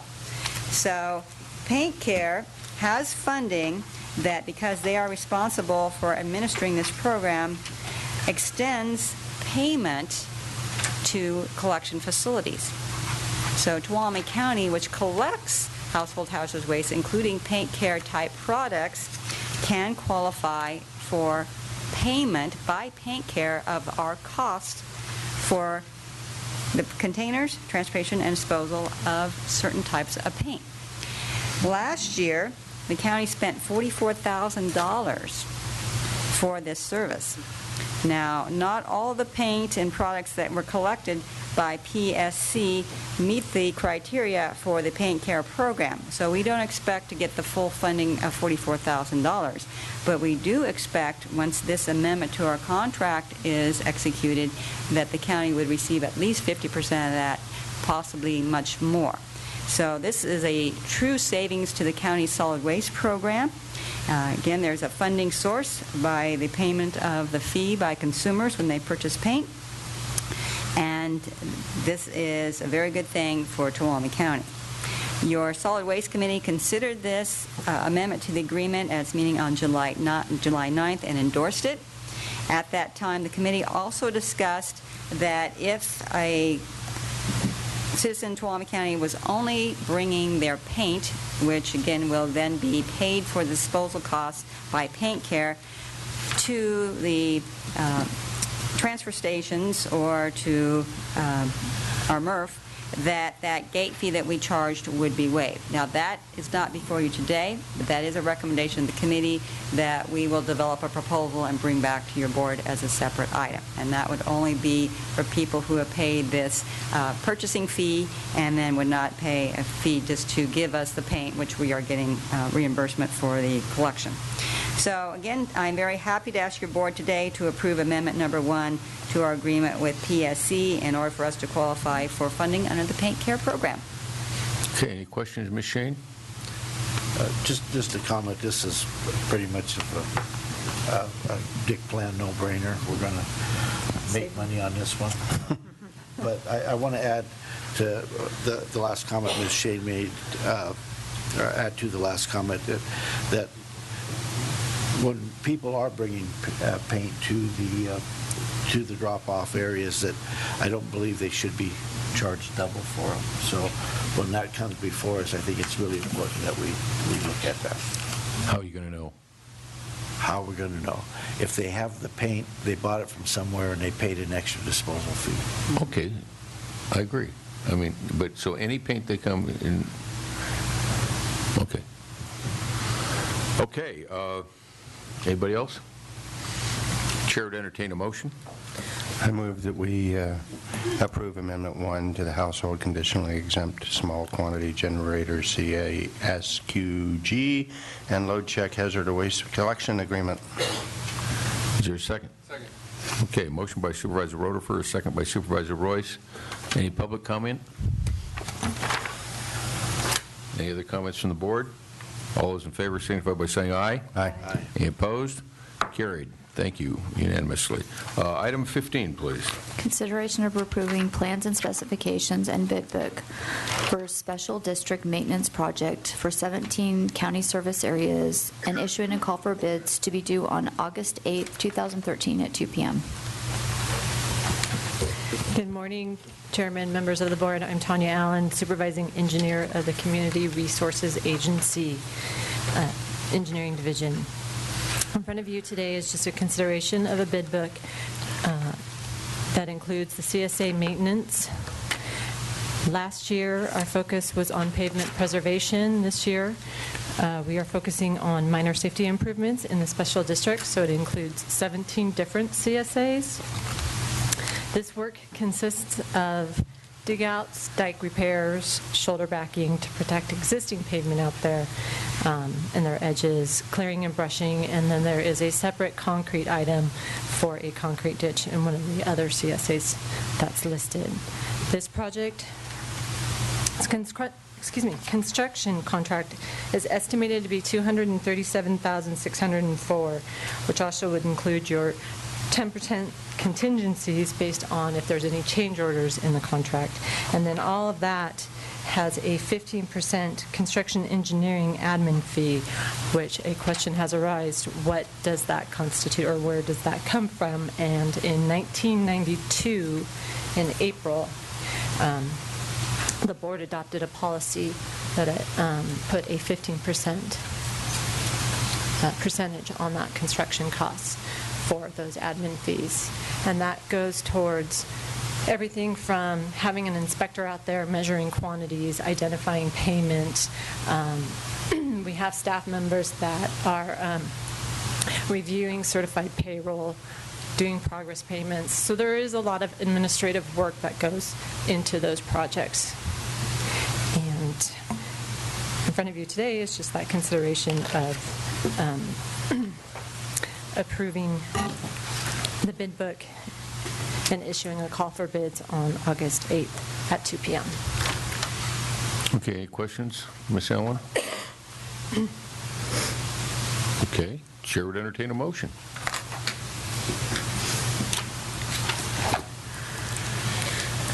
I move that we approve plan specifications and bid book for contract number 1653 Special Districts Maintenance Project for 17 county service areas and issue a call for bids to be due on August 8th, 2013 at 2 p.m. Second. Okay, motion by Supervisor Brennan, second by Supervisor Royce. Any comments from the public? Final comments from the board, anybody? All those in favor signify by saying aye. Aye. Any opposed? Carried unanimously. Thank you very much. Item 16, please. Consideration of approving the transfer of a balance of the Preston Lane Mitigation Fund currently at $22,700 to the County Service Area 35 Preston Lane account. Appropriating the balance of the CSA number 35 account, approximately $31,974 for the Preston Lane Sidewalk and Surface Treatment Project, and authorizing the Engineering Division of the Community Resources Agency to prepare bid books and issue a call for informal bids to construct the project. Staff report, please. Hello, my name's Duke York. I'm the Deputy Director for the Community Resources Agency Roads Division. Before you today is a requested action for consideration of approving a transfer of the balance from the Preston Lane Mitigation Fund account number 6194, so on and so forth. Currently, there is $22,700 in that fund, and putting it into County Service Area number 35, also known as Preston Lane account, accounting and appropriating the balance of the CSA 35 account. Combining those two amounts, we get $31,974. For Preston Lane, the improvements proposed are for Preston Lane sidewalk and surface treatment project. and authorizing the Engineering Division of the Community Resources Agency to prepare bid documents and issue a call for informal bids to construct the project. This item does require a 4/5 vote. We also went to the Board of Supervisors Transportation Committee yesterday for this item, and they endorsed it on a 2-0 vote. With the assistance of the Tuolumne County Transportation Council, the county received an allocation for the Transportation Enhancement Funds from the Federal Highway Administration to construct sidewalks along Willow, Saco Street in Jamestown. That project is currently in engineering and environmental phase and is anticipated to be constructed in the spring and summer of 2014. The Jamestown Sidewalk Project identifies a Tuolumne County Transit bus stop at the intersection of Saco Street with Preston Lane and a connecting sidewalk from the bus stop to Main Street and other points around Jamestown. The Preston Lane provides access to 2 large apartment complexes, Saco Terrace and Oak Hills, and it is desirable to make sidewalk improvements along Preston Lane to connect the apartments to the new bus stop. Preston Lane is maintained through a county service area 35 and is not a county-maintained road. As discussed, the funding is available for the construction of a sidewalk and a surface treatment on Preston Lane. As such, the Engineering Division has designed the Preston Lane Sidewalk and Surface Treatment Project, which consists of installing 320 lineal feet of concrete sidewalk, curb and gutter on the south side of Preston Lane and a seal coat on the entire length of Preston Lane from Saco Street to the end of the cul-de-sac. This project will provide connectivity from the existing sidewalks on Preston Lane to the bus stop on Saco Street and to the Jamestown Sidewalk Project. The estimated cost of the proposed Preston Lane Sidewalk Surface Treatment Project is $31,974. Because the cost estimate is lower than the $175, this project qualifies for an informal bid process. To give you a little funding for the project and some of the history on this, on December 12, 1989, the Board of Supervisors adopted a resolution requesting that the LAFCO to establish a county service area for road maintenance of Preston Lane. And that was done in 1990. On July 13, 1999, the Board of Supervisors adopted Resolution 8399, under which CSA 35 became inactive. This action was taken because a majority of the owners of the property in the CSA voted to eliminate the special assessments. Therefore, no special assessments for the road maintenance have been collected since 1999. The fund balance in CSA 35 is approximately $9,274. On June 24th, 1997, the board approved Site Development Permit 96 SDP-06 for the Oak Hills Apartments. Condition 46D of that Site Development Permit had the requirement that the developer of that project contribute to the construction of an extension of Preston Lane to connect with State Route 49 to the west.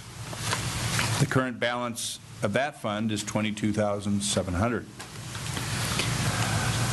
Section 6600 of the California Government Code establishes regulations under which a local agency may establish, increase, or impose a fee as a condition of approval of a development project. Section 66001 requires that the purpose and use of the fee must be established. In this case, the fee paid by the developer of the apartment complex was for the future extension of Preston Lane westward to State Route 49108. Since the payment of the fee, Caltrans has determined that an intersection of Preston Lane with State Route 49108 will not be allowed. Consequently, that project will not be constructed.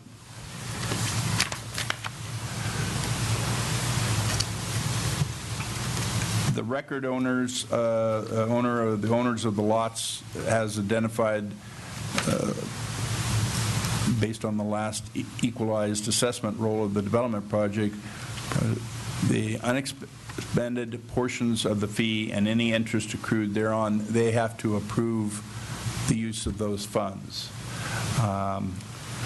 I contacted representatives of the Western Community Housing, the general partner for the 80-unit Oak Hills apartment, and explained the proposed Preston Lane sidewalk and surface treatment project, and he asked if they would be, and I asked if they would be willing to allocate the $22,700 in the Preston Lane mitigation fund to that project rather than receiving a refund.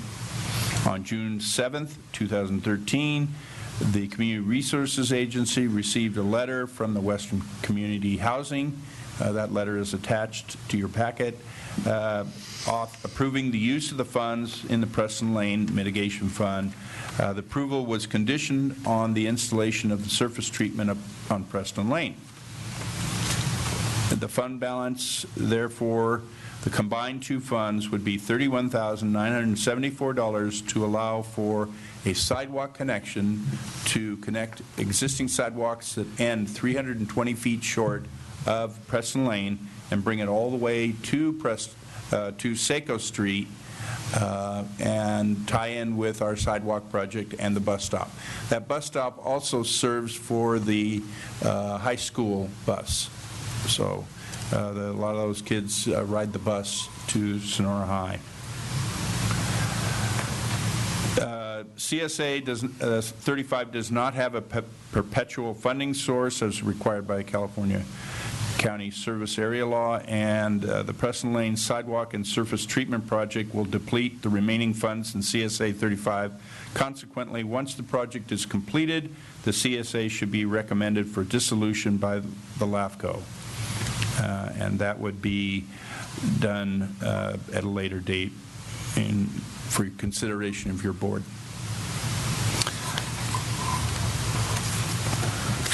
Just like you to recommend approval of the transfer of the funds and move the project along. Okay, any questions of Mr. York? Just a comment. I want to commend Mr. York for the work in getting these funds all available and tied together to complete that project, and he did a really good job. Thank you. Anybody else? This is District 5, I believe. You're going to do public comment? I will, but I want to get a motion first. Okay. I would be very happy. First of all, I would like to echo John's thanks to Mr. York for his work, and I would be very happy to recommend that we approve the transfer of the balance of the Preston Lane Mitigation Fund account, currently $22,700, into the county service area, number 35 Preston Lane account. Appropriate the balance of the CSA number 35 account, approximately $31,974 after the transfer, for the Preston Lane Sidewalk and Surface Treatment Project, and authorize the Engineering Division of the Community Resources Agency to prepare bid documents and issue a call for informal bids to construct the project. Thank you. Okay, a motion by Supervisor Rutherford, second by Supervisor Royce. Any public comment? Any final comments from the board? All those in favor signify by saying aye. Aye. Any opposed? Sorry, Duke, you got a 5-0. You said you wanted 4. Well, yeah. You'll take it. Okay. Okay. I do have a follow-up item that is directly related to this. Is that item 17? That is item 17. I asked the clerk to read item 17. Okay. Consideration of adopting a resolution for the acceptance of an irrevocable and perpetual dedication by Delta Bank National Association of a public road and public utility easement along Preston Lane, and rejecting said road's easement for maintenance or inclusion in the county-maintained road system. Mr. York. Same subject, different perspective on this one. This also involves the same Preston Lane sidewalk. In order to allow for the construction of that sidewalk, we had to approach the owner of the adjacent property for getting some dedication. The bank owns that property, the Delta Bank owns that property, and I explained what the purpose of the dedication was for. contacted their representative and implored them that we really could use this extra width and that the improvements would certainly enhance their property. And after a certain amount of pleading and time, Delta Bank National Association has completed the application for an offer of dedication for road and public utility purposes. This is not part of the county-maintained system, so you would be rejecting it, said road easement for maintenance and inclusion in the county-maintained system. This additional 10 feet is exactly where that same aforementioned sidewalk will be built. So another case where a group has come to our benefit to move this project along. Okay, any questions of Mr. York? My turn again? Yeah, to finish the job. I recommend that we adopt the resolution to accept for public use the public road and public utility easement as described in the irrevocable and perpetual dedication by Delta Bank National Association, and I thank them for that, dated June 25th, 2013, attached thereto, but reject said road easement for maintenance or inclusion into the county-maintained road system. Second. Okay, motion by Supervisor Rutherford, second by Supervisor Royce. Any public comment? Final comment from the board. All those in favor signify by saying aye. Aye. Opposed? Carried unanimously. Can we go to 18, please? Consideration of authorizing the engineering staff to prepare and administer federal funding applications projects to improve the safety of Parrots Ferry Road, Tuolumne Road North, and Phoenix Lake Road under the Highway Safety Improvement Program through the Freeway Highway Administration. Good morning, Chairman, members of the board. Tanya Allen, Supervising Engineer of the Community Resources Agency Engineering Division. In front of you today is to consider preparing and administering the federal funding applications for the Highway Safety Improvement Program that FHWA offers to all agencies statewide as well as across the United States. And staff has gotten together working with our traffic division and using SWITRS, which is a statewide integrated traffic record system, as well as our own GIS staff, and identified some high concentrated traffic areas. With that list, we've also worked with the Tuolumne County Transportation Council, identifying projects that could service best in these cycles when they get calls for project. Excuse me. Currently, Cycle 6 is now available, and with the development of that list, we are looking at having those different areas as part of those HSIP applications, which are focusing on reducing traffic and fatalities and serious injuries within that program. All agencies can submit as many applications as they want. Each project is limited up to $1.5 million of a total project cost. However, each individual agency cannot receive more than $3 million as a maximum of federal funding through this program. So in front of you, we've identified the benefit cost ratio, and where that comes in is that during this call for projects, they look at all of the projects that are submitted, and the ones that have the highest benefit cost ratio statewide are selected. So it's a statewide process. And then those that aren't selected in the statewide process, they go to the district level, which is ours is District 10, and then they're also selected that way. So we have two opportunities as being the rural agency. So in front of you, engineering pulled together 5 different projects, as listed: Parrots Ferry and Sawmill Flat Road signalization project. And this project in general would consist of a traffic signal at the intersection of Parrots Ferry Road and Sawmill Flat and widening the roadway. It would include some left turn lanes as well for that intersection improvement. the Parrots Ferry Road and State Route 49. We've been also working closely with the Tuolumne County Transportation Council and their efforts of that Parrots Ferry plan line, looking at modifying the existing signal on the highway and eliminating the free right turn, and also constructing a northbound turn lane on Parrots Ferry at Union Hill. The Tuolumne Road widening project in general would consist of improving vertical and horizontal alignments from Terrace Drive to Lambert Lake, improving, a question that was brought up in the BOSTC meeting, improving vertical and horizontal alignments is correcting the vertical curves where you kind of go in a dip, or the horizontal geometry, which is your curves going around like a sharp turn, as well as in these projects we would look at improving those sight distance and doing some rehabilitation or replacement of the drainage features to help improve those areas. Same thing with Tuolumne Road North widening on Tuolumne Road North from Cherokee to 500 feet north of Crowbar. Same type of work. We'd realign, we'd widen and realign to improve the sight distance, as well as replace and rehabilitate the drainage features that are needed. Phoenix Lake widening project. This is on Phoenix Lake Road from Ridgewood Drive to Paseo de los Portales.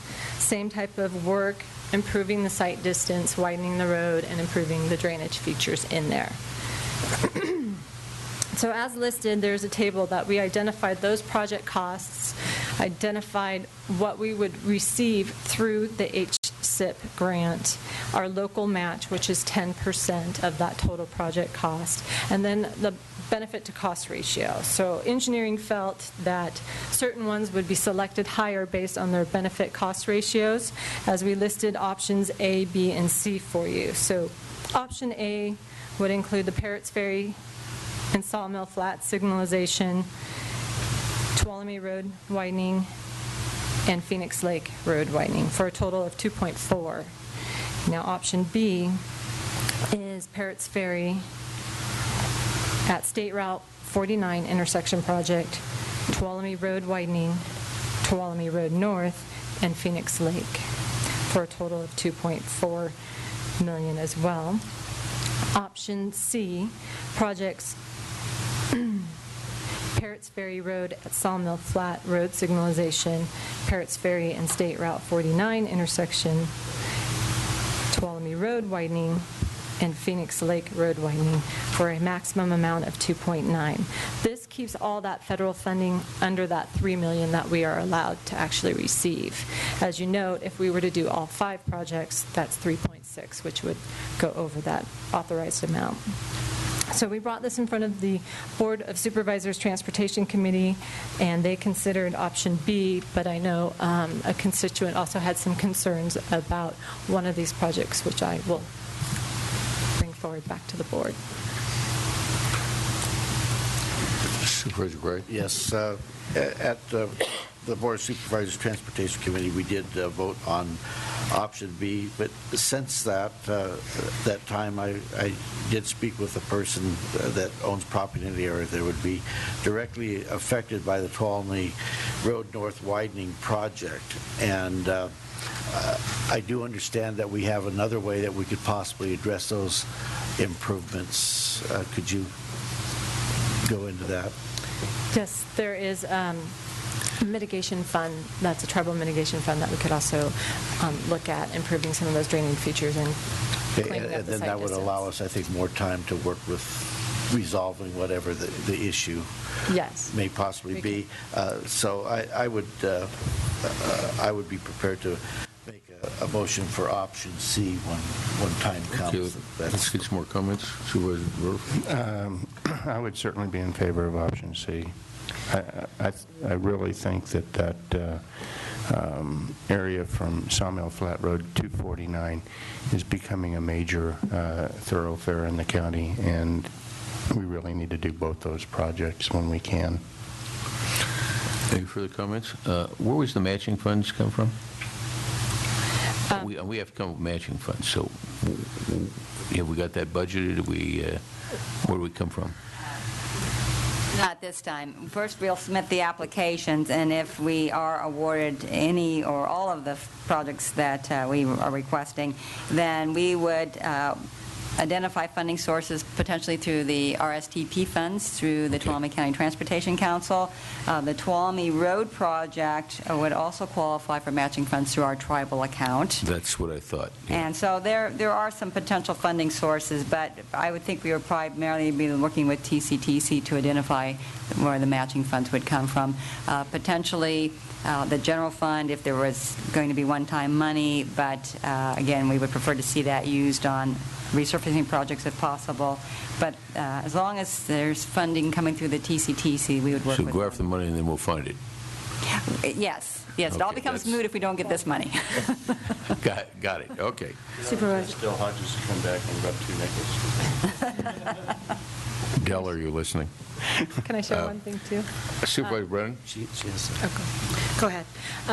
Just to be aware of, too, these call for projects happen usually every year and a half, 2 years. So there's another opportunity that we would be able to take advantage of as well.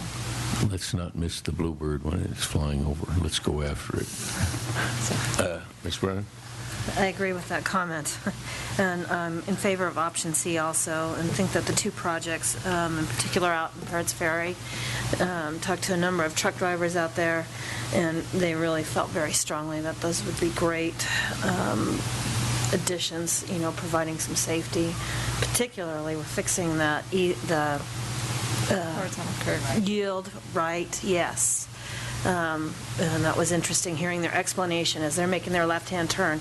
They absolutely have no vision of small cars making that yielding right in their mirrors. And so I'm definitely in favor of alternative C, option C. Okay, any further comments, Supervisor Royce? Yeah, just a quick question. I know during the Transportation Committee meeting yesterday, there was talk about the way these projects are awarded, and basically they're judged on their benefit to cost ratio. Part of the discussion had to do with what these different projects ranked regarding that. And I agree, and I'm willing to support C, but just to bring it up for item of discussion, Paris Ferry project is only a 2.82 cost-benefit ratio. Have we seen a project with, I know these criteria change every year, and it's not always the same. I don't know if there's been projects that have been judged this way before, but do you think it's realistic that project will be awarded funds, or are we wasting time? Mr. Chairman, it may not compete very well. We recognize that because it is a very low benefit-to-cost ratio. But our new engineer who did a lot of this type of work when he worked for Calaveras County said that the last time there was actually projects that were awarded that only had a score of 1. Oh, really? So it really depends on what other projects are submitted and at the district level, not statewide. Yeah, what remember, we have the competition 2 do we have? chances, the statewide competition and then going to the district level. Is there a way that we can make it more competitive? I believe our engineering staff was Have we creative done as that? possible. Okay. Well, I appreciate that, and I just wanted to take that into consideration. Okay. You were first and said you'd be happy to make the motion, so I'll give you your first chance. For option B. Second. Option Oh, C. Oh, C. I'm sorry. I second the motion for option C. I thought you had a change of heart or something. Okay. Looking for public comment? Final comments from the board? Yeah, I just have a question of staff, and that is, I'm assuming that item number 1 doesn't prejudice the entire thing. Is that a they stand on their own individual merits, right? In terms of competing for the funding. Yes. So if we select option C and they don't like number 1, they just don't approve number 1, but they still approve the other ones, right? Correct. Okay, thank you. Okay. Any further questions, comments? All those in favor signify by saying aye. Aye. Any opposed? Carried unanimously. Thank you very much. It's 11 o'clock in Tuolumne County. Maybe you didn't notice that, but I did. And I think we have an appointment at 11 o'clock, so I'd ask the clerk to read our 11 o'clock appointment. Presentation on the Tuolumne County Transportation Council Joint Powers Agreement.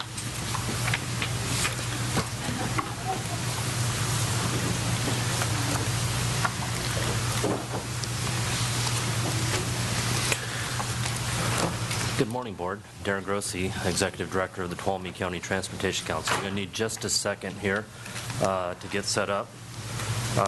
You should have before you tonight, or today, an item that looks like this. It covers our PowerPoint presentation.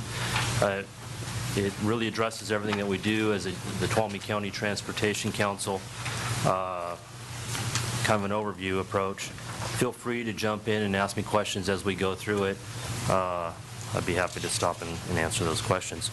With me today are some of my senior staff, Diane Bynum, who's been working here with me at Tuolumne County for nearly 20 years. She's more than that. Started obviously around 16, 17 years old. And then Tyler, who's our most recent senior staff, I guess you could say. He started with us some time ago, heads up our transit and trails programs at this point. So why don't we jump into the history of our Transportation Council. The Transportation Council has been in existence since 1967. It began as a JPA with the city of Sonora and Tuolumne County.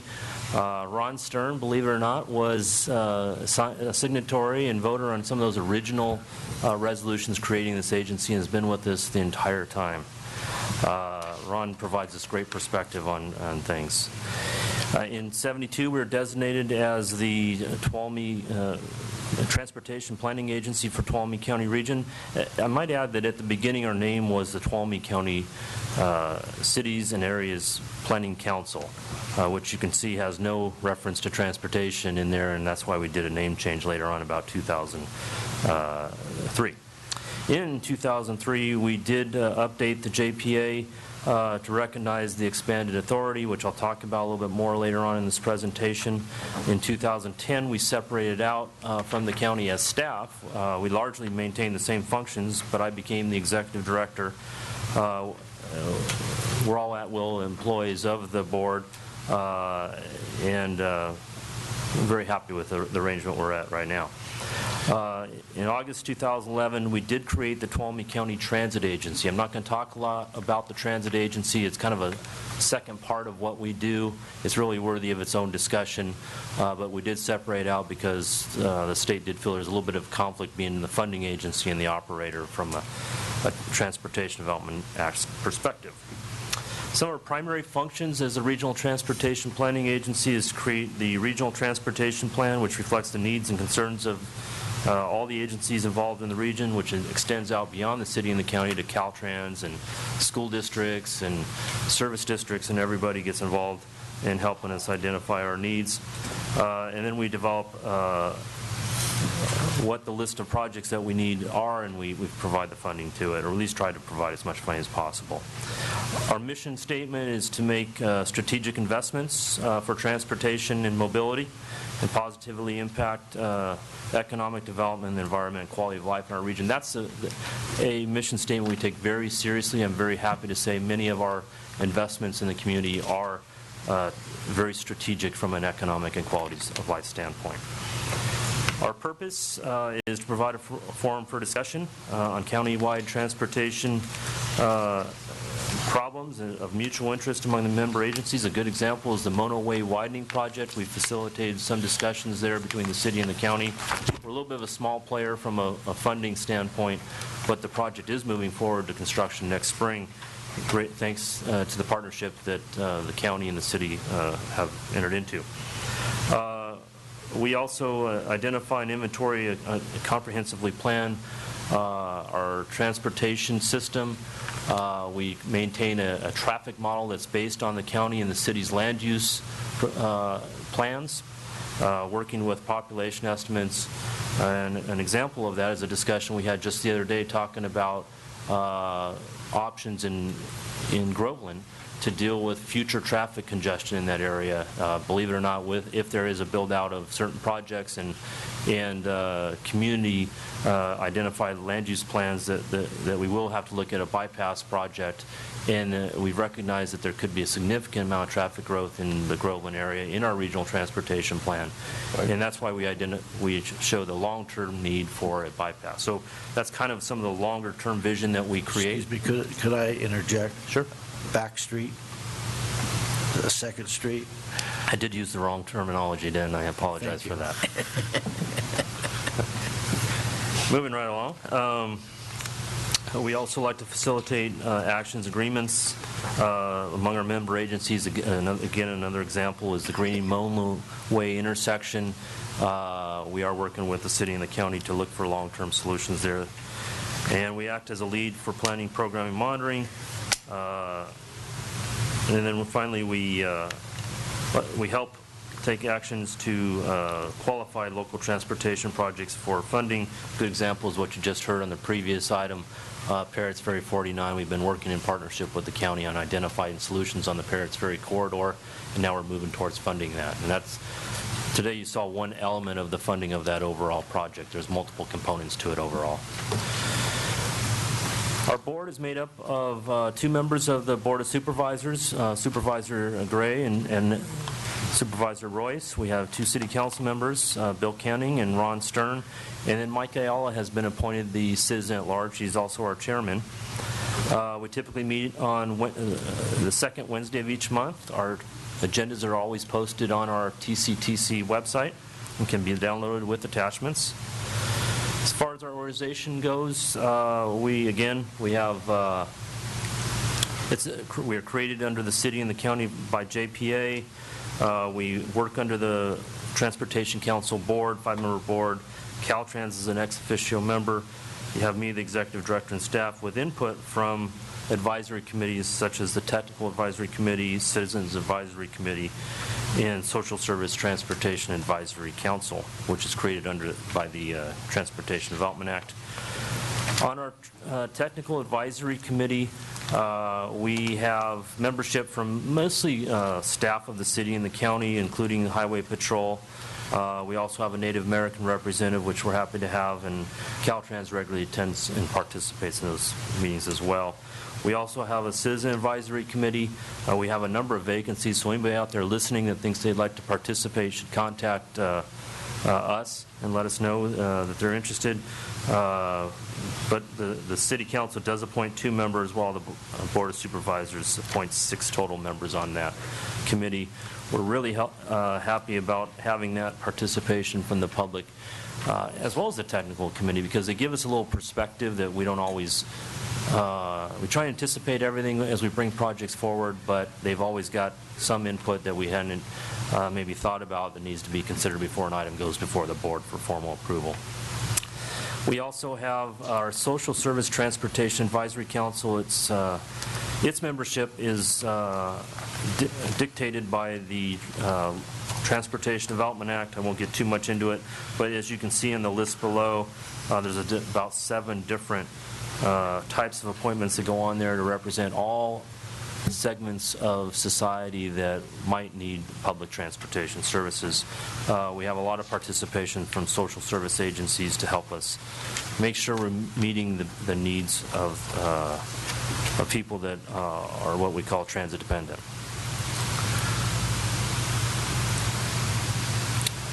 The next thing I'd like to talk about is kind of our planning process. We develop a regional transportation plan. The regional transportation plan is developed consistent with the guidelines published by the California Transportation Commission. It helps us identify long-term needs of the county and the city, the entire region, state highway system, over a 20-year period. That's why we work very closely with Ms. Shane and looking at land uses and build out and whatnot. And that's why we get involved with I might add, these have to be consistent by law with land use plans of the city and the county. And that's why we get involved in things like the regional blueprint to make sure that we're getting that interface between those 2 efforts properly done. It'll identify the priority long-term needs as well as the short-term priority needs of all aspects of transportation, be it roads, state highways, transit, walkways, transit, even aviation's in there. So We identify all those long-term needs. Many of the funding programs require future projects to be identified in, or at least consistent with, the regional transportation plan. We identify the priorities, and then we look for state and federal funding to match up with those priorities in the regional transportation plan. Our hope is that our regional transportation plan represents this board's identified goals, objectives, and priorities, as well as City Council's and Caltrans, and that's why we have all this collaborative effort in developing these plans. And then next, I'd like to mention what an outgrowth of a regional transportation plan is the Regional Transportation Improvement Program. This is the document where we take the high priority needs of the regional transportation plan and we match them up with federal or state funding to move projects forward. This year, in fact, yesterday, we just got our fund estimate for the Regional Improvement Program, which is our regional share of the State Transportation Improvement Program.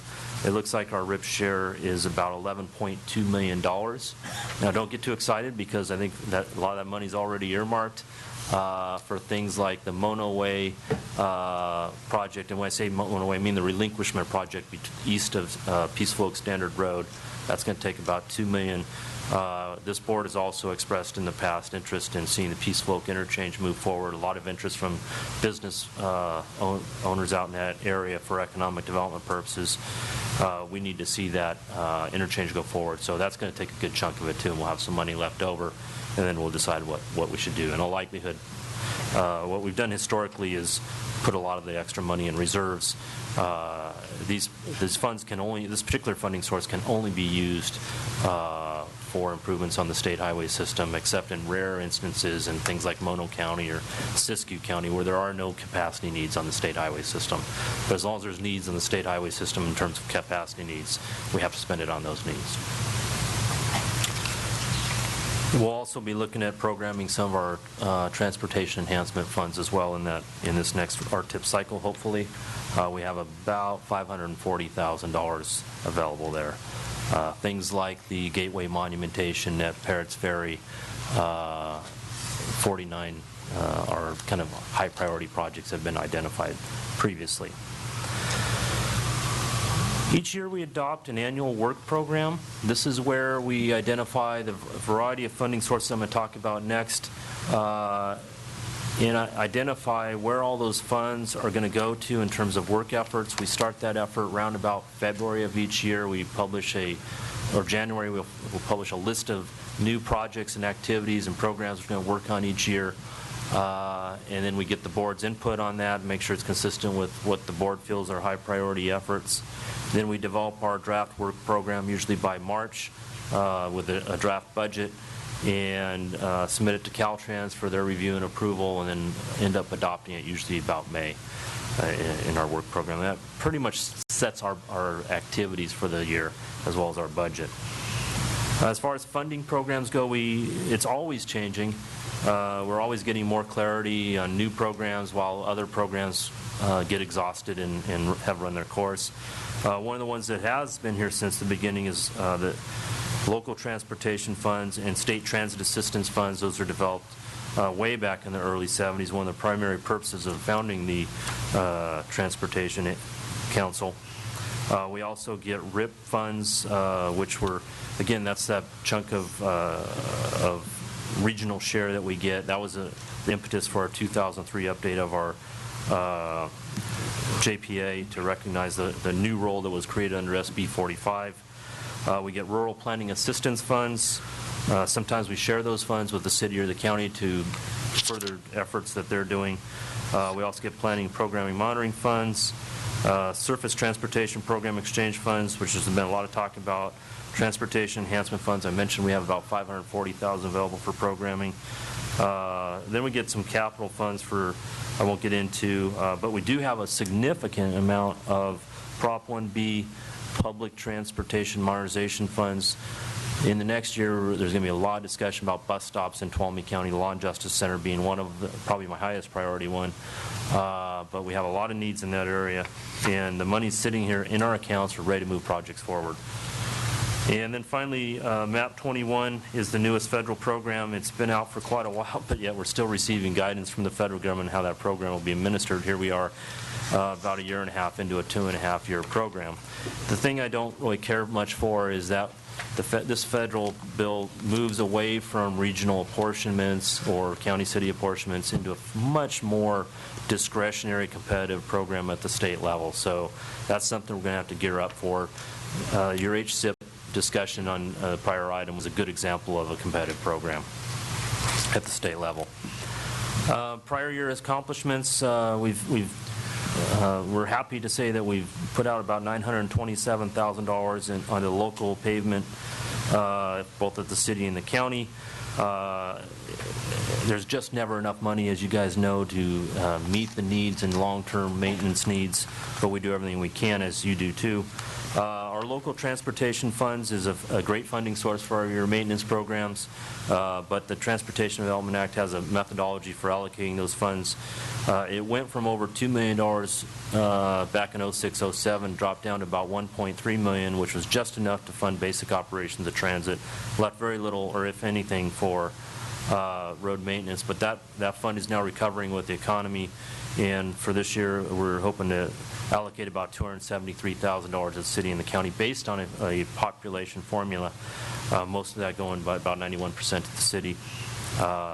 So that's good news to the county, excuse me, 91% to the county. Good catch, Diane.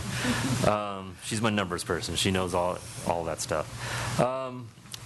We have great relationships. I've talked about moving projects forward, both with the city and county as well as Caltrans. We're happy to say that we were able to negotiate some change orders on East-North Bypass of about $400,000 in change orders, which probably saved us $3 million in future cost for the Peaceful Oak interchange. East-North Bypass is our biggest project. The current construction project is about $26 million, and it's way ahead of schedule, and we're pretty happy about that. We were also able to get Caltrans to fund the project initiation document for Peaceful Oak interchange. That will give us a full scope of work, identified environmental document, and some preliminary design layouts of that interchange and cost estimates by the end of September. That's where we hope to have those dollars in place to submit with our regional transportation improvement program to garner some of that $11.2 million that I mentioned.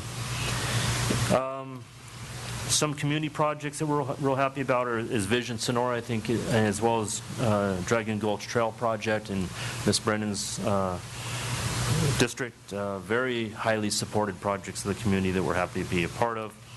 And then, of course, the Blueprint project is also something that's been recognized at the state level that we hope will help us garner some cap and trade money if it becomes available. Our current goals for this year include getting the funding for Peaceful Oak interchange in the 2014 STIP. We want to increase YART's ridership. It's been fairly successful. We're always working to make it more successful. That's probably one of those efforts that's going to take a couple years to fully realize what its potential is. Working with the city and the county on Parrots Ferry 49 road improvements, assisting with any road maintenance projects that we can. Motorway widening that the city is lead on. We'd like to see that go to construction and facilitate that. Also noteworthy is we have a continuing discussion with the district director about the needs for improvements on Highway 120 at Yosemite Junction as well as New Priest Grade. That's an ongoing discussion. I might also mention that I got a call from the district director, Carrie Bowen, yesterday, and she's going to be doing some temporary assignments for 3 to 6 months down in L.A. So that. Hopefully that won't impede progress in those regards. We need to update the regional transportation plan, but as Mr. Pedro mentioned, I need the county to get through its land use updates and find out what direction it's going with land use in the general plan before I can get on with the regional transportation plan update and our traffic impact fee program, which we've got a lot of great ideas on how to update to make it a little more sensitive to community needs, but we got to get that land use stuff done first. Then finally, Vision Snore, we want to get that done and start moving forward to making some of the projects within it get implemented. We want to complete the environmental review at Dragoon Gulch, working with the city. We did find funding for that to move forward. We also, as I mentioned earlier, would like to move forward with enhancement projects with our T funds. The Tuolumne TRIP program is a new program. Probably most of you don't know about. It's a very small but important add-on to our Tuolumne County Transit Services, whereby the people that can maybe use Tuolumne County Transit fixed route for years and then became a dollar ride user as they became a senior citizen, but now they're maybe 80 years old and really too feeble to even wait outside by the curb for a bus that has a 45-minute window. And then also wait at shopping centers. This is a little bit more individualized where we'd subsidize rides. Very small program, but very important to those elderly people that are transit dependent. Michaela Ferriani is going to be taking the lead on that for us. And then finally, as I mentioned, we want to compete well for MAP 21 funding as the rules come about. It still is we're finding out new rules as we go. And then lastly, I should mention that we are still required to comply with AB 32. Ms. Shane and her shop and us have worked together to come up with a plan that can show compliance. But with cap and trade legislation coming, there's some real funding opportunities potentially. And we're staying active in making sure that we get our fair share of those funds.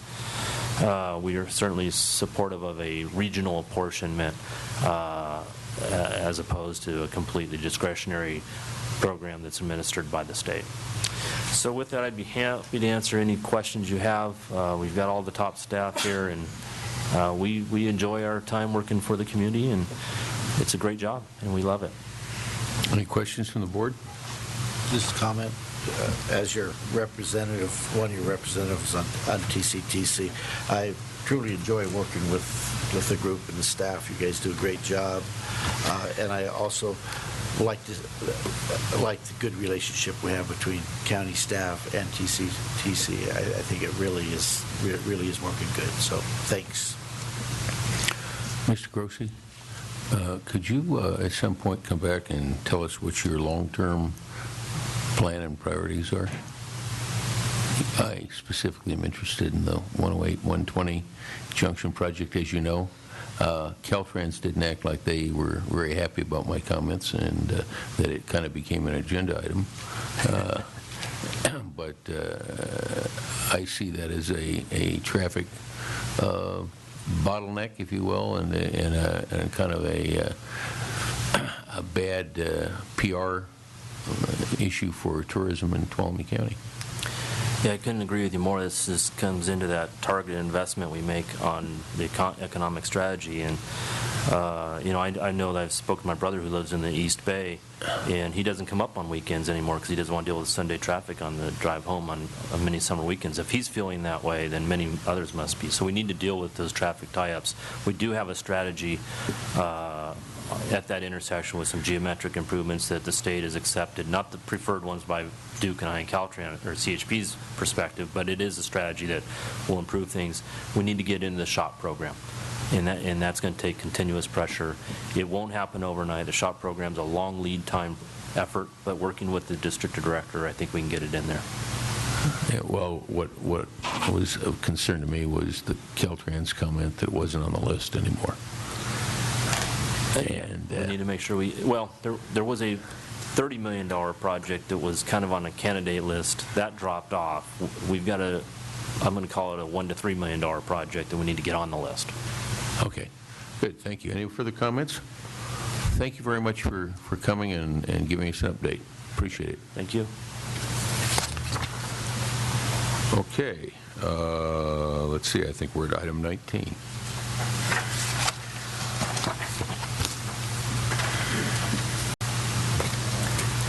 Consideration of approving the assistance by hire agreement guidelines. Yeah, Mr. Chair, I'm going to just start this off. We've been hiring out our equipment and personnel, to assist CAL FIRE in their particularly summer operations for many, many years. But we've relied on, some past practices that have never been written down that discuss how that process works and how we protect our resources and try to make sure our stations are covered here. And so actually the next two items are kind of tied together. The first one is a set of guidelines that I really wanted to have it just separate so your board could see the guidelines that would govern how our equipment and personnel would be hired out, and embedded in there is how we also provide adequate coverage, as we never strip the county of our resources. That's important because then in the next agreement, or the next item, is the actual agreement that refers to the guidelines. And so I just wanted to make sure you had to deal with the guidelines first, so you know what this is how we're protecting ourselves and yet playing, and then the actual agreement. And so with that, I'll turn this over to Chief Roy Evans. Good morning, members of the board. In front of you is the assistance by hire. Excuse me, Chief. The protocol is we'll train you slowly. But You might get this every time. Oh, right, yeah. There's a little card even in front of me. Roy Evans, Assistant County Fire Warden. In front of you are the assistance by hire agreement guidelines. As Mr. Peters said, we've been doing this for many years, and it's just we needed to come out with some better guidelines and conditions. So in the guidelines, there's notations of equipment available for hire, notification requirements, reimbursement rates, insurance requirements, and then again, like Mr. Peters said, we don't want to strip the county of its protection, so local fire coverage levels are as well are spelled out in this agreement. So for your board's consideration are attached the local guidelines that CAL FIRE and the county have developed, and the staff recommends the approval of the assistance by hire agreement guidelines. Mr. Chair, I'll just point out a couple of these I think are important. Item 4 talks about how our county apparatus and personnel could be hired by CAL FIRE to cover CAL FIRE stations under the terms of the assistance by hire agreement and respond to incidents as necessary. That has been a long time practice, and that's a great one because CAL FIRE units will maybe the first ones that go out of the county, and then oftentimes our stuff is hired to just backfill them, but yet it stays within the community. Less wear and tear, yet our folks are getting experience and we're getting reimbursed for that equipment. On item 8 on the second page, it just says we are notified when our equipment is being taken out outside of the county, and that's good. That was something that's verbally, we've talked about that in the past. And then likewise, we make sure that while we're notified, we make sure the board's aware when that kind of stuff is happening, just so you're aware what's, where our resources. You can see in item 9, the list is greatly diminished when things go out of county, which goes back to not stripping the county. And then item 10 gets to the bottom line, that at least one engine will remain in each of the county's fire stations, and apparatus will be moved around the county to assure there's proper coverage. So an engine goes out, they'll make sure and backfill with coverage. So it's just a broad outline of the parameters within which our commanders would operate. Comments? Yeah, it's a long time coming, and it's important to have this. And often I get asked the question about how come would we send one of our fire trucks to Southern California, whatever. I always want to remind people back to the 1987 fire when we had hundreds of fire departments in Tuolumne County with their local fire engines protecting. So it's an important thing that we do share our resources. The mutual aid system is what puts California in front of everybody else with regards to the fire service. The way that we cooperate with each other, you can't find that any other place. So I think people have to be mindful that, like you said, when the disaster hits us, we sure don't want them saying, no, this is the right thing to do. I'm just kind of curious. Particularly this is appropriate timing. This is a high fire danger year, higher than we normally absolutely. see. We're seeing a lot more of initial attack fires than we normally do at this time of year, and the fuel conditions are going to lead to some pretty damaging wildfires. But I sense, and I'm curious, I'm not hearing about a lot of fires yet. Not yet. We're hearing, Yeah, exactly. we're kind of dodging the bullet, so to speak. Yes, we are. How often, historically, have our engines left the county? The last time we had engines leave the county was in 2003 for the fires in Southern California. Okay, well, for the public's perspective, it doesn't happen very often, but when it happens, it's a big need. So, okay. Anybody else? Then the chair would entertain a motion to approve these guidelines. I move to approve the guidelines on staff recommendation. Second. Okay, motion by Supervisor Rutherford, second by Supervisor Gray. Any public comment? Any final comments from the board? All those in favor signify by saying aye. Aye. Opposed?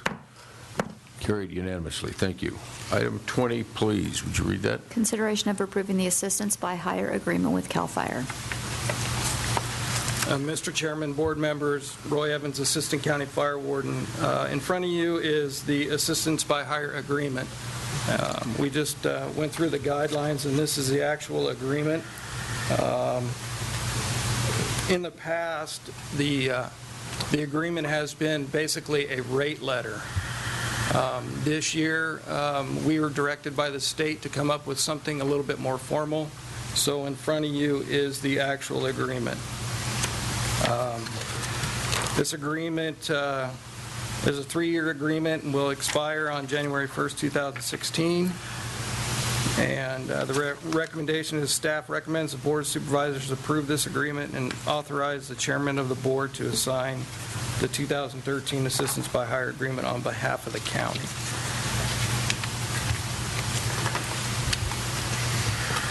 Okay, any questions? No questions? Okay, then the chair would entertain a motion. I'll move approval of the agreement and authorize the chair to sign. Second. I'll second.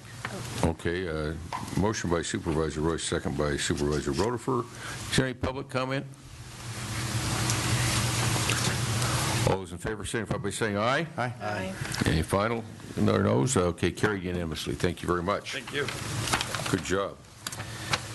Item 21. Second reading of an ordinance to correct a clerical error in Exhibit A of ordinance number 3201.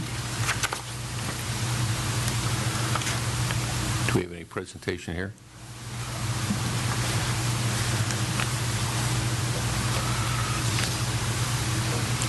Good morning, Mr. Chairman, members of the board. Bev Shane, Community Resources Director. At your last meeting, your board waived the first reading of an ordinance to correct clerical error in Exhibit A of Ordinance 3201, which was regarding the exhibit map for a rezoning project that you approved last year, and I would just ask your board to approve the ordinance today. Okay. Any questions of Ms. Shane? Chair would entertain a motion to approve. So move. Second. Motion by Supervisor Gray, second by Supervisor Royce. Is there any public comment? All those in favor signify by saying aye. Aye. Aye. Opposed? Carried unanimously. Thank you very much.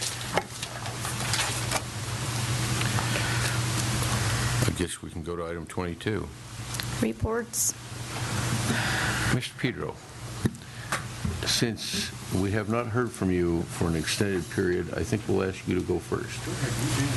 Where have I been? Where's Craig been? I enjoyed a great couple weeks off visiting family, a son who's a ranger in Zion National Park. Also speaking at a conference on folks that are actually seriously considering being a CAO, too. I don't know what they're thinking, but that started it. And then saw my son and one son in Zion, and went just nearby, went down to Long Beach, helped another son move from Long Beach to Sacramento, and then got to see my daughter and granddaughter in Rohnert Park, and enjoyed a great time. So I highly recommend vacations. They're very nice. So I'll just mention, since being back, again, just looking at a lot of this health reform stuff, again, meetings with folks in the community, about that, just generally catching up in the office, too. There's quite a stuff that was pending. But anyway, I'll just stop because we try to keep reports short. Thanks. Okay, Supervisor Royce. Sure. On July 6th, I was guest speaker at the Strawberry Property Owners Association / Cold Spring Property Owners Association annual meeting up at Dodge Ridge. Talked all about the county budget, a little bit about negotiations, just kind of the status of where we're at, and anything from roads to snow issues to economic development. On the 10th, I attended our TCTC meeting, and good news, we are getting some money for Woodham Carn. I don't know if we'll be able to put the project together for this season, but it's an important project. I'm happy to see there's going to be some money there for it. On the 12th, I attended a fundraiser for the Vietnam veterans with Supervisor Rotifer. Had a good time. On the 13th, I was guest speaker at the Twainhart Homeowners Association meeting. And it was very similar to the other one, just kind of an update for the members. It's a good thing. Talked about fire danger. We have a new community services district manager. Got a chance to meet him. He's a young guy, seems to be very, very talented, so I'm looking forward to working with him. And I would suggest that, I don't know if Mr. Pedro has talked with him yet, but he's a great guy. I think you'll like him, so I recommend getting together with him. And then on the 14th, which was yesterday, we had our Transportation Committee meeting, and you guys heard all about what we had to deal with there. So that's it. Supervisor Rotifer. Okay, on the 2nd, after our last board meeting, I attended the 2Care board meeting.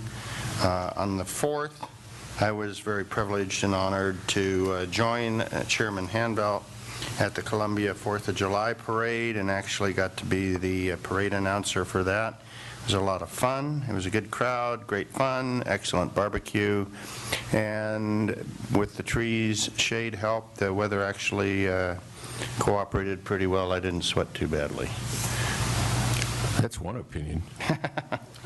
On the 5th, I met with some constituents. On the 6th, as is my practice, I attended the farmers market. On the 11th, I manned a booth at the fair.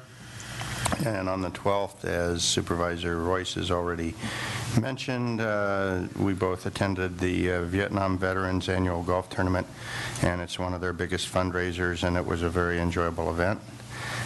Good way to donate to a very worthy cause. I always, being one, I always love supporting the veterans. On the 13th, I again attended the farmers market, and afterwards I joined Supervisor Brennan, and it seems like about half the county at the junior livestock auction at the county fair, where I spent way too much money on a lamb. But again, to a very worthy cause. Those kids learn a lot raising those animals and going through the programs, and I'd certainly encourage anyone that hasn't done it to at least go and watch the show of that auction. I don't know, Grocery Outlet bid me up pretty hard, and the crowd got a big kick out of it. But you weren't sheepish about it. I'm still taking a hard time for my wife. Pardon me? You weren't sheepish about it. No, I was not sheepish about it. And then on the 14th, I again manned a booth at the fair. By the way, the fair this year was improved over the last few years in many ways. I'm really looking forward to talking with the new fair manager. He's done some good things. There's still a lot to do to get our fair up and running full speed, but they're on their way, and I'm really excited. On the 15th, I attended the Housing Loan Review Committee. Also attended the Chamber's Government Affairs Committee with Supervisor Hanvelt, and for one of the very few times in a long time, I had dinner with my wife at home. On the 16th, this morning, I met with constituents, and we are, I think it was Mr. Pedro mentioned the jail funding issue. We are having a lunch meeting today with principals in the staff and on the board to get a really good strategy in hand for finding funding for that jail. And I'm kind of looking forward to that. And I'm also looking forward to ending the board meeting in sufficient time for the first time in my memory. Of course, I'm 62 years old, but having dinner at home with my wife for 2 days in a row. That's my report. Thank you. Sounded like a lot of assignments for the rest of us. Okay, Supervisor Gray. All right. On the 8th, we had our LAFCO meeting. It went rather quickly with the help of Supervisor Hanville. Always moves a lot much smoother. And on the 9th, the Solid Waste Committee, we acted on items that we had at the Solid Waste Committee. On the 10th, we attended the SWIFT Committee.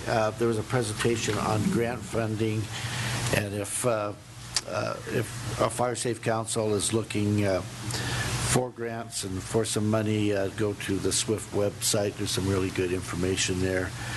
On the 11th, I attended the Gateway Partners meeting in Yosemite. It's always a bad day to go to Yosemite, but I forced myself to do that. But they did several presentations on the types of studies on science that they're doing in the park, and very informational. I would suggest any of you supervisors that would like to attend one of those partners meeting, let me know, and you can write up with me as long as you meet me in Groveland.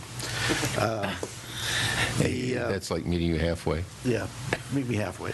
On the 12th, the Tuolumne County Economic Development Authority, I think a significant thing we did there is vote on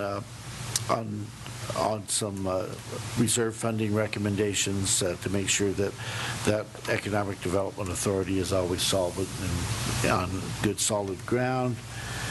And on 15th, the Board of Supervisors Transportation Committee, and we acted on a number of those items. Okay. That's it. Thank you. Supervisor Brown. All right, on the 2nd, I was at the two-care board meeting with Supervisor Rotifer. On the 8th, attended the Commission on Aging meeting where Supervisor Hanfeld was the honored guest speaker.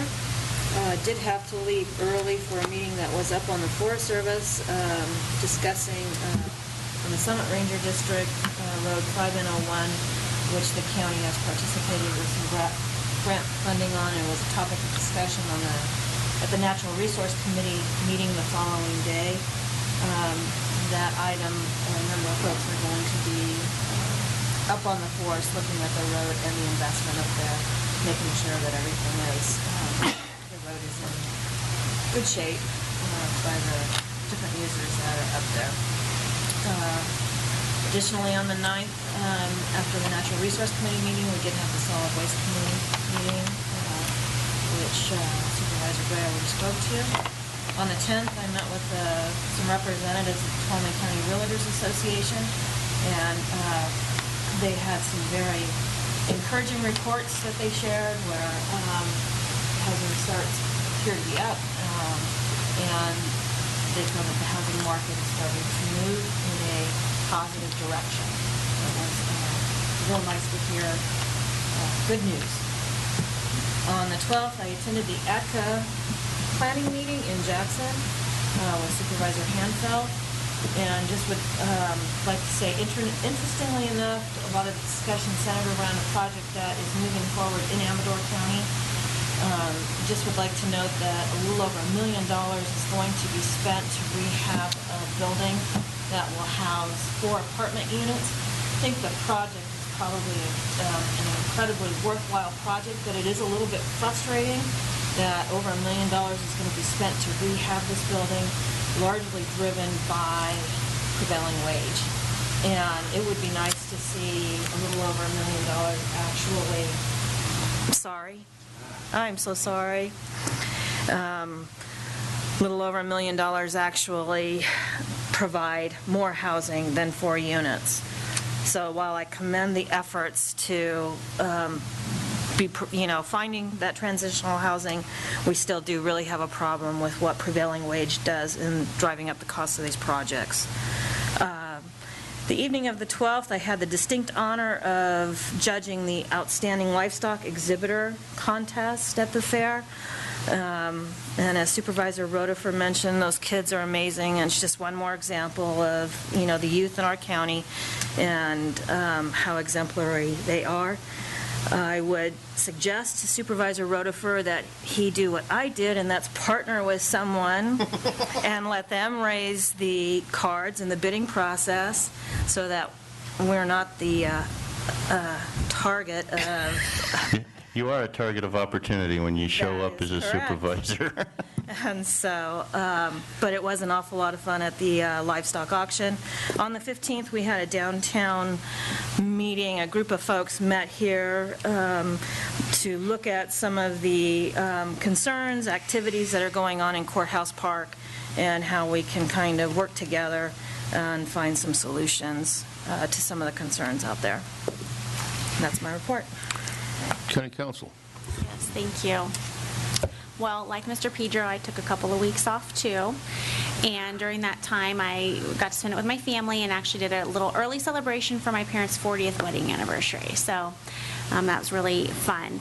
But before that, I actually did some work before I left, and I did spend quite a bit of time prepping for some of the items on your closed session And you today. answered emails while you were gone. I did, I know. And also to thank my staff because they did an amazing job while I was out of the office making sure things went really smoothly. Carlin Drivdahl spent quite a bit of time the last few weeks working on the Geiger memo that you will be discussing later today. She also handled some juvenile matters while I was out. And then Chris Schmidt was sort of our lead on all the juvenile matters while I was out, and he really worked very diligently on those matters. And he's also spent a bit of time researching with Debbie on some election issues. Thank you. Oh, I have one more announcement. Our summer intern, Deanne Buckman, is going to be heading off to college in a couple of weeks, so we only have 2 more weeks to get as much work out of her as possible. Are you suggesting that we need to find some more work assignments that we can ask legal to do? We have plenty of work to give her, so. Just clarifying. We wish you well. Clerk of the board. I have nothing to report, thank you. Ms. Cunha, did you? Okay, well, my report then. On Tuesday, after the last board meeting, I tried to go to the two-care meeting, found 2 other supervisors there, so I departed immediately. Didn't want to have an impromptu Board of Supervisors meeting there. Next day, I met with Business Council Executive Director Ron Koff about what's going on in their perspective. I also was at the 4th of July parade in Columbia. I just got to say, what a terrific event that is. It's a really positive experience to go there. I did the pre-parade history lesson, if you will, and I thought it was interesting. A lot of people said, how come we don't know that? So study your history. It's amazing what you learn. And contrary to what Supervisor Rotifer said, he was sweating. I was standing next to him. I knew he was sweating. Sorry. Way too much information. I only had to report the facts. You reported it erroneously. I met with Larry Cope on Monday, July 8th, spent some time talking about economic things in the county. On the right after lunch, I went to the Commission on Aging. I can't say enough about the Commission on Aging. Those people do a terrific job of programs for aging and educating the population, the aging population, and my hat's off to them. I got to say just thank you to them. Attended the LAFCO meeting later in the day. Jack Sauls is my image of how to run a meeting. He gets it done. Good job. And I attended the Farm Bureau that evening. Really good discussions going on there. Tuesday, I attended the Natural Resources meeting and would like to comment associated with natural resources. Our Congressman McClintock is having a congressional field hearing with Fish and Wildlife here at the fairgrounds at 2 o'clock on the 6th of August, and his district director has asked me to testify, so I will do that. I just got to pull together the things I need to say, and in terms of concerns about what the Fish and Wildlife Directive means to our county. Question on that 6th meeting. It's a board meeting day. We're going to make it an appointment so we can all go. By the way, the rumor is that's going to be very well attended from people coming from all over. I'm hearing all sorts of people that want to be here. It's centrally located within the area. We are centrally located within the area of the Fish and Wildlife mandate, and we also have the biggest impact, so that's why it's being held here. The afternoon, I attended the TUD board meeting just to keep up on what they're doing, what's going on there. On Thursday, the 11th, I attended the CSRS meeting locally. On Friday, I went to the ADCA meeting. I'd like to add to what Supervisor Brennan said. There's another issue associated with the project they're working on. They went out for bids, and the bids were 25% above what their estimates were. They've toned back the bid. They still got to do the other work, but they're going to find another way to do that. They had 5 local bidders who did not bid, but they showed up to all the meetings, and they did not bid and could not bid because they could not pay or set up the 100% bond requirement that the state required, who was funding this project. So the labor probably is not local. 2 other comments. The 2 bidders, big construction companies, one of them put $100,000 into their bid to cover fuel and transportation costs. A local bidder wouldn't have had to do that. The other one put in $80,000 to have a local superintendent do the work. He was going to hire a local superintendent, but that was the only local person he mentioned. At any rate, it's going back for bids on a reduced scope and so that they can get the job done within the money they have. A sad story. I believe that Habitat for Humanity starts from scratch and does a better job with less money. So much for that. On actually, the evening of the 12th, I went to Bear Valley because the next day, at the request or invitation of Supervisor Woodrow from Alpine County, for the 11th time, Gloria and I helped serve hospitality at the Hermit Valley area for the Markleyville Death Ride. That's really an amazing event. 3,500 people pay an enormous amount of money to try and kill themselves, I guess. And it's kind of nuts. But another unique thing about the event, Supervisor Callaway from Calaveras County was there and helping. And so there were 3 chairmen of the boards of 3 separate counties there. That's not a Brown Act violation. I checked on that with, so we're okay. And yesterday, because I attended the GAC, which I like to do anyway, but I filled in for Supervisor Rutherford because he had that conflict with the Loan Review Committee, and that's my report. And I think that's through the reports. I think we're going to recess until 1:30, at which point we have appointments, and we'll do closed session after those appointments. So we'll recess till 1:30. Thank you very much.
regular meeting of the Board of Supervisors, and we will hear our 1:30 appointments. Will the clerk please read the first one? Presentation on the Rule 20A Underground Utility Program and consideration of nominating candidate projects for funding under that program.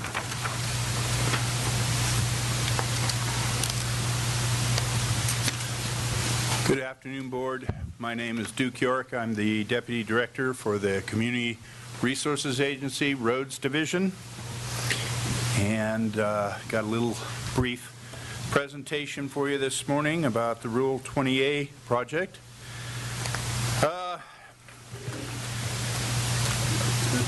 Pacific Gas and Electric Company, PG&E, began replacing its overhead electric facilities with underground facilities in 1968, and now undergrounds approximately 30 miles of overhead power lines throughout the state each year.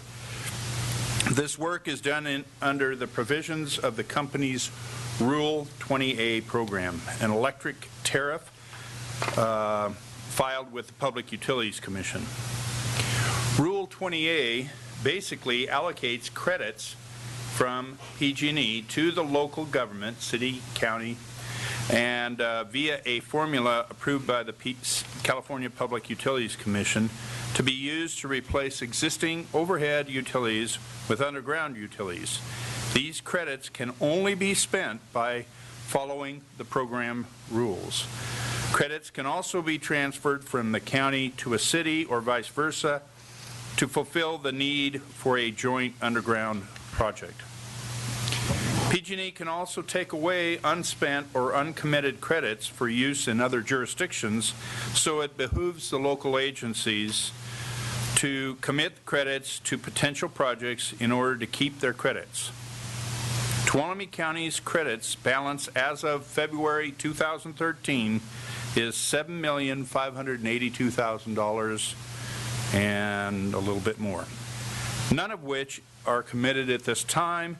There is, however, a Rule 20A undergrounding project nearing completion at the Columbia Elementary School, and that one was a very expensive one, as you can imagine, because of the rock that was encountered in that location and the complexity with the narrow right-of-ways and the multiple utilities. The Rule 20A program rules are as follows. Projects are nominated by a city, county, or municipal agency and discussed with PG&E as well as other utilities. PG&E will use the jurisdiction's credits to fund the replacement of its overhead electric facilities with underground electric facilities along public streets and roads, as well as public lands and private property. Other utilities, such as telephone or cable television providers, must also underground their facilities in conjunction with the Rule 20A project at their own expense. The governing body of the county in which a Rule 20A project is proposed must determine, after consulting with PG&E and after holding a public hearing on the project, that the undergrounding is in the general public interest or one or more of the following reasons. For one or more of the following reasons. The undergrounding will avoid or eliminate an unusually heavy concentration of overhead electric facilities. The street or road or right-of-way is extensively used by the general public and carries a heavy volume of pedestrian or vehicular traffic. The street or road or right-of-way joins or passes through a civic area or public recreation area or an area of unusual scenic interest to the general public. And the street or road or right-of-way is considered an arterial street or major collector as defined in the Governor's Office of Planning and Research and the General Plan Guidelines. Those are the four rules. The governing body of the county must adopt an ordinance creating an undergrounding district in the area in which both the existing and new facilities are and will be located, requiring, among other things, that all existing overhead communication and electric distribution facilities in such district shall be removed, that each property serviced from such electric overhead facilities shall have installed in accordance with PG&E rules for underground service. So you're not only looking at the main line being undergrounded, but all the lateral services that come off of that main line to the adjoining businesses. Authorizing PG&E to discontinue overhead service. So at the end of this project, they discontinue the overhead service and they go to the underground service. Under the Rule 28 program, once a project has been selected, PG&E serves as the lead agency in scoping the project, engineering the project, preparing cost estimates, and coordinating its construction. The time frame from the selecting of a project to the completion of the construction is dependent on PG&E's available resources and priorities and is estimated to take 5 or more years. For the Columbia project, just from very beginning of when we nominated it to when it's been completed took about 7. So it varies. The rule, and part of that problem was there was, I think PG&E had some financial difficulties during that period that delayed the program.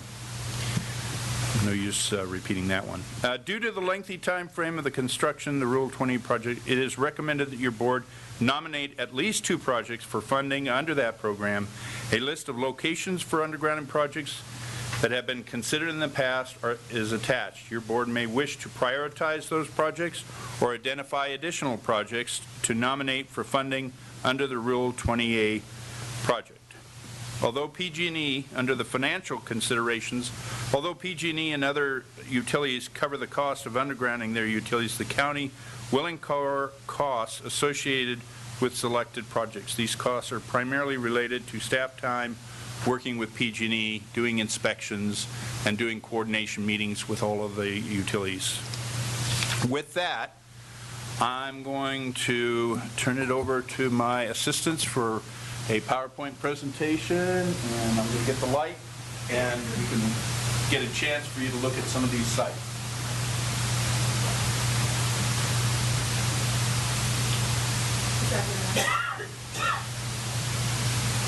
Here are the 4 rules that we discussed right here. The representative for PG&E comes out of their Sacramento office. His name is Tim Bloodgood. He has already contacted me and would like to meet after I have this meeting with the board to get their priorities. I put together a map that shows both where existing projects have gone and where some of the proposed projects are to go. Up here at Columbia, there were 2 undergrounding projects. That's where we're just now finishing. Thank you. Up there in Columbia State Historic Park, we had 2 right along the PG&E and also on the main street of Columbia State Historic Park. Tweenhart, we had 2 projects done in 2 phases, primarily along the Joaquin Gully and a little bit along Tweenhart Drive. Sonora has had 2 projects done at different times. Main Street, Jamestown, was undergrounded. I believe it was after the storm drain went in, and I can't give you the exact year. Also, there was undergrounding along Highway 120 in Groveland, and the proposed projects are Jamestown and tied in with the Walkway project, which you heard about earlier today. Parrots Ferry Road between the Pedro Y and Sawmill Flat, also a subject that we talked about earlier today.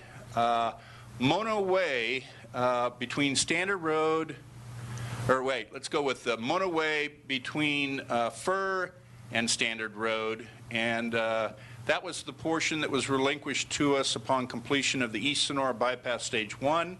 And then the Mono Way between Standard Road and Via Este, that's the portion of Mono Way that will be relinquished to us upon completion of East Sonora Bypass Stage 2. Soulsbyville Road, I'm proposing that be done between the State Route 108 and Draper Mine Road. The Tuolumne Townside area is one of the few larger towns that really has not had an undergrounding project yet. I'm proposing that to be in that prime commercial zone in the downtown area and around the Memorial Hall and the Memorial Park. And then Tuolumne Road between Mono Way and Standard Road. And we're going to go through here, and you'll get a chance to I apologize for the age of this picture, but it was the only good one I could find that had showed the power lines. I don't know what the age of that vehicle is right there, but I would say somewhere in the 20s or 30s. But it does show the old concrete highway, and it shows the buildings and the power lines running through the center of town. And then we got in the exact spot after our paving project and did the exact same angle, and you can see those power lines are gone, and it really cleans up that historic district. And Main Street happens to be a minor collector. Next. Here we're looking at downtown Sonora, and we're looking south on Washington Street. And we got the same, tried to get the same angles, but you can see the power lines there and some of the clutter that it created right on the main street, and how it gets cleaned up when you take those power lines down. It's also a real boon for the economics and the historic aesthetics of the town. There's a north view looking up towards the Red Church. Again, about the same angle with the camera, and you can see the power lines running right down that main street, and what it looks like today with those power lines removed. Keep in mind that the city of Sonora has their own fund. The only reason I'm doing this is to show you what these Rule 28 projects look like before and after. This is actually it was taken from a postcard of Twinehart, and you can see the power lines strung all over the place, and this, again, the same angle, what it looks like today. There are a few key buildings here that this place right here, roof lines have changed, but basically it cleans it up tremendously. Let's go to the next one.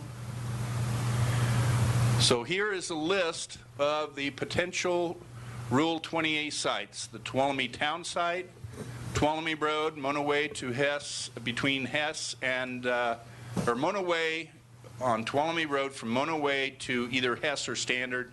It depends a lot on the costs on these things.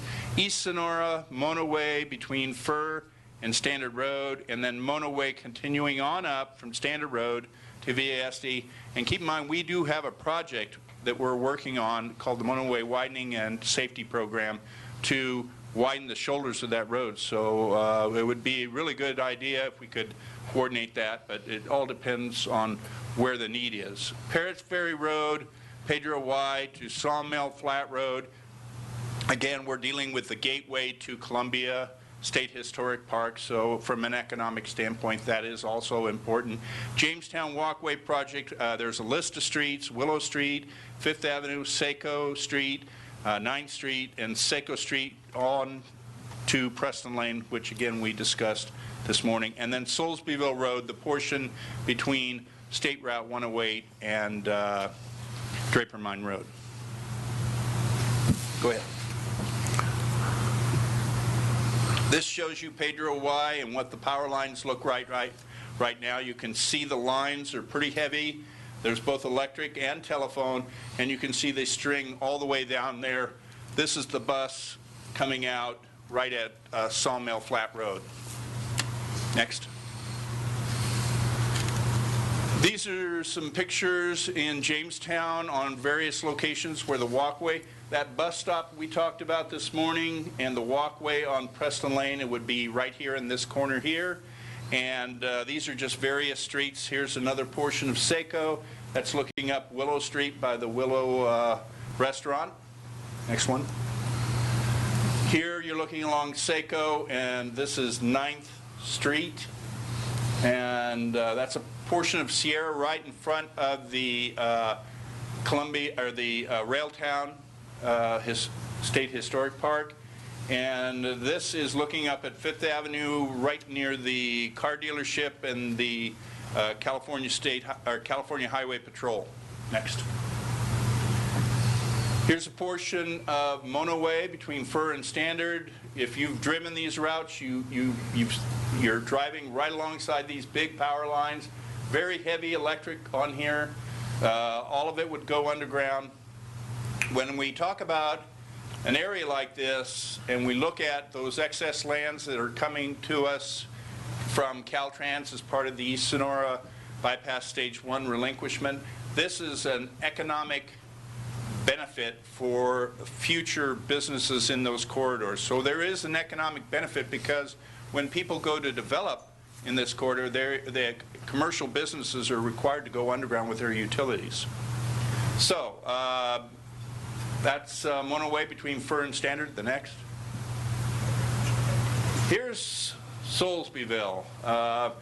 The reason I chose some of these pictures, even though this one was a little bit shady, we have a bridge project being proposed right in that vicinity there. We have another one. But you can see, and there's some very historic buildings. They're a little bit hard to see, but there's the old stores down through there and the community church and quite a few things down there. And getting those lines underground would be, I would consider this heavy vehicular traffic. It is a major collector, and it's a scenic corridor as well. Next. Here we have the continuation of Monoway Standard to via Este. The closer you get to Standard, there are quite a few commercial businesses and commercial zones there. So again, these underground lines, you can see how heavy they are and how they are obtrusive. This is a very wide right-of-way. It's 100 feet wide. There is lots of room, but this is one of those areas where having those utilities underground, again, would benefit commercial businesses. Next.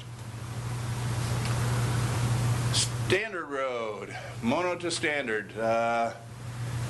With the one thing about Tuolumne Road is that is really an industrial hub in the county, and both commercial and industrial, when they go to develop, they need to put these underground.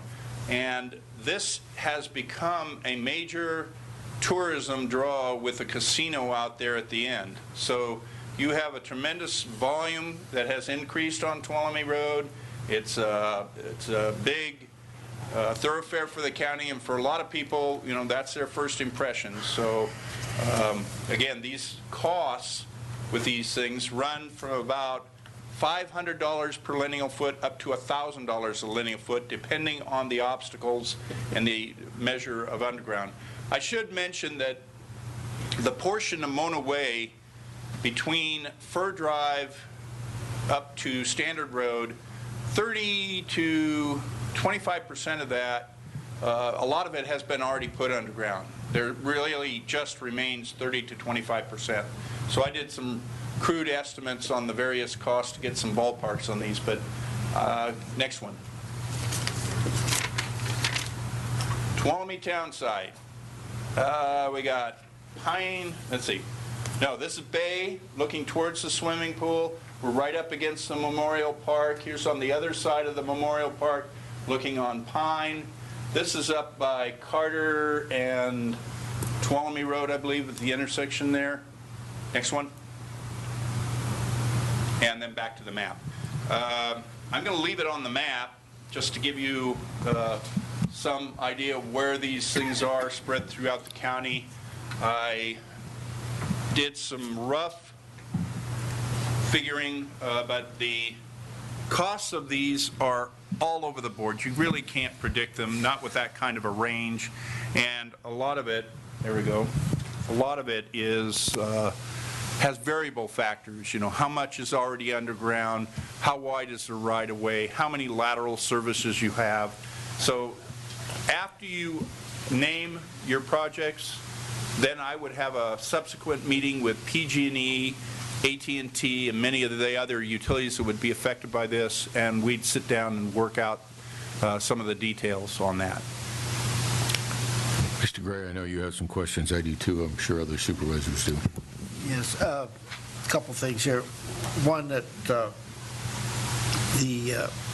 my thoughts are to work with the Tuolumne Town site and the Jamestown, but there's a specific reason why that. Both of those, as I understand, have lighting districts. And what I would like to know is if, because of those lighting districts being in place, can a portion of that lighting district money be used to pay for staff time that would be associated with those two particular projects? Now, it's probably a legal question. Okay. Because it is lighting.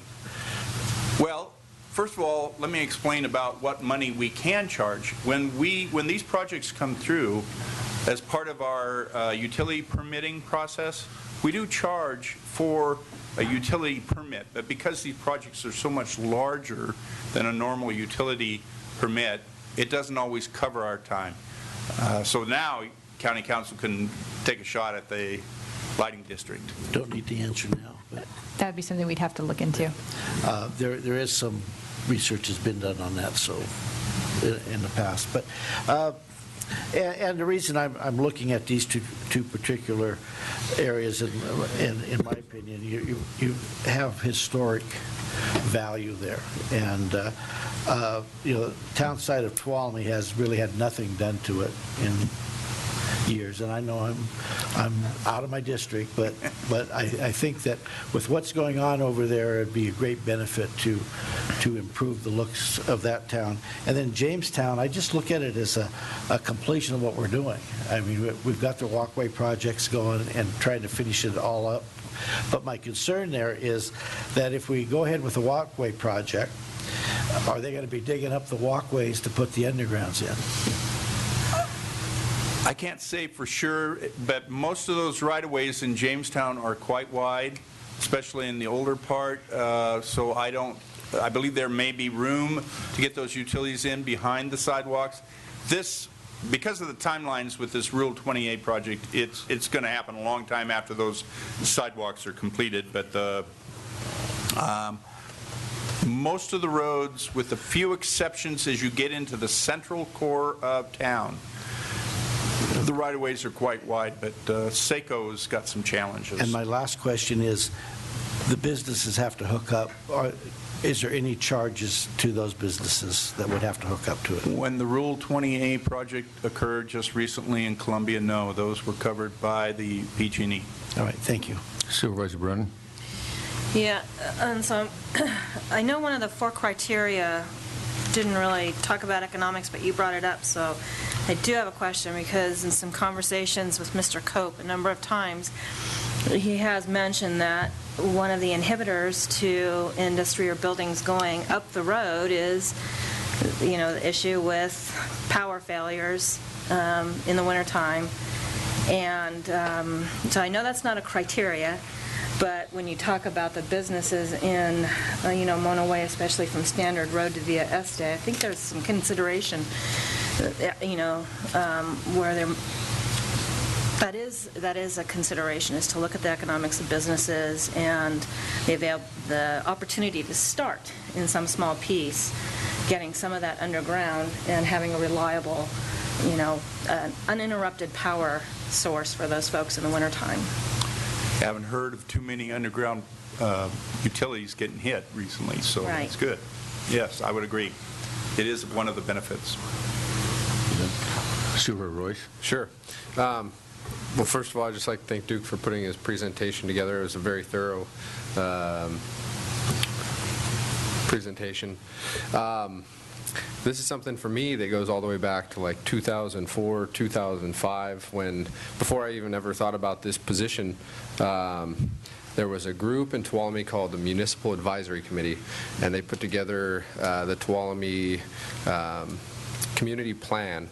And there were all kinds of public hearings that they had, and I know Bev was there and some other staff people, and I actually pulled it up here, and I've got one of their policies and one of their goals to be implemented, and it's actually to do undergrounding into commercial core. And I know probably 3 years ago I met with Duke about this, and we've talked about it, and there's basically he explained there's a list, and there's been kind of get in line kind of a deal. They're working on the projects in Columbia at the time, and he said Tuolumne is an excellent candidate for this. And I'll just kind of reiterate some of the reasons. You have the grid system there. So if you walk through Tuolumne, not only do you have just a single row of them, but they're going every which way, and it really does obstruct the kind of historical character of that community. And you have a lot of events. There's a farmer's market there. There's the lumber jubilee, and a number of things that happen there that really would enhance, I think, those community features. You have the Memorial Hall, you have the park, you have the pool, you have the community hall, the library, the baseball field, a number of recreational. Soapbox Derby. The Soapbox Derby, yeah. And along with the comments. Are you lobbying for 12 Heavily. Heavily. I just couldn't tell. And I'll wrap it up here because I'm sure you guys have heard enough. But I really appreciate John's comments, and I would hope that not only the lighting district, but also maybe the park and rec, and potentially some sidewalk improvements, and then the other thing that we could do potentially as a partnership, maybe if this is a project that we can pursue, is with the alleyways in the commercial core. There's been talk of those. There's a parking and alleyway study and the plan that we have, and maybe there's a way to cut costs by running some of these through the alleyways where they're not surfaced and things like that. It may save a lot of paving costs and underground costs, things like that. So I think there's a lot of potential for value here, and I'm looking for as much support as I can get. I assume Supervisor Rutherford, you'd like to say something?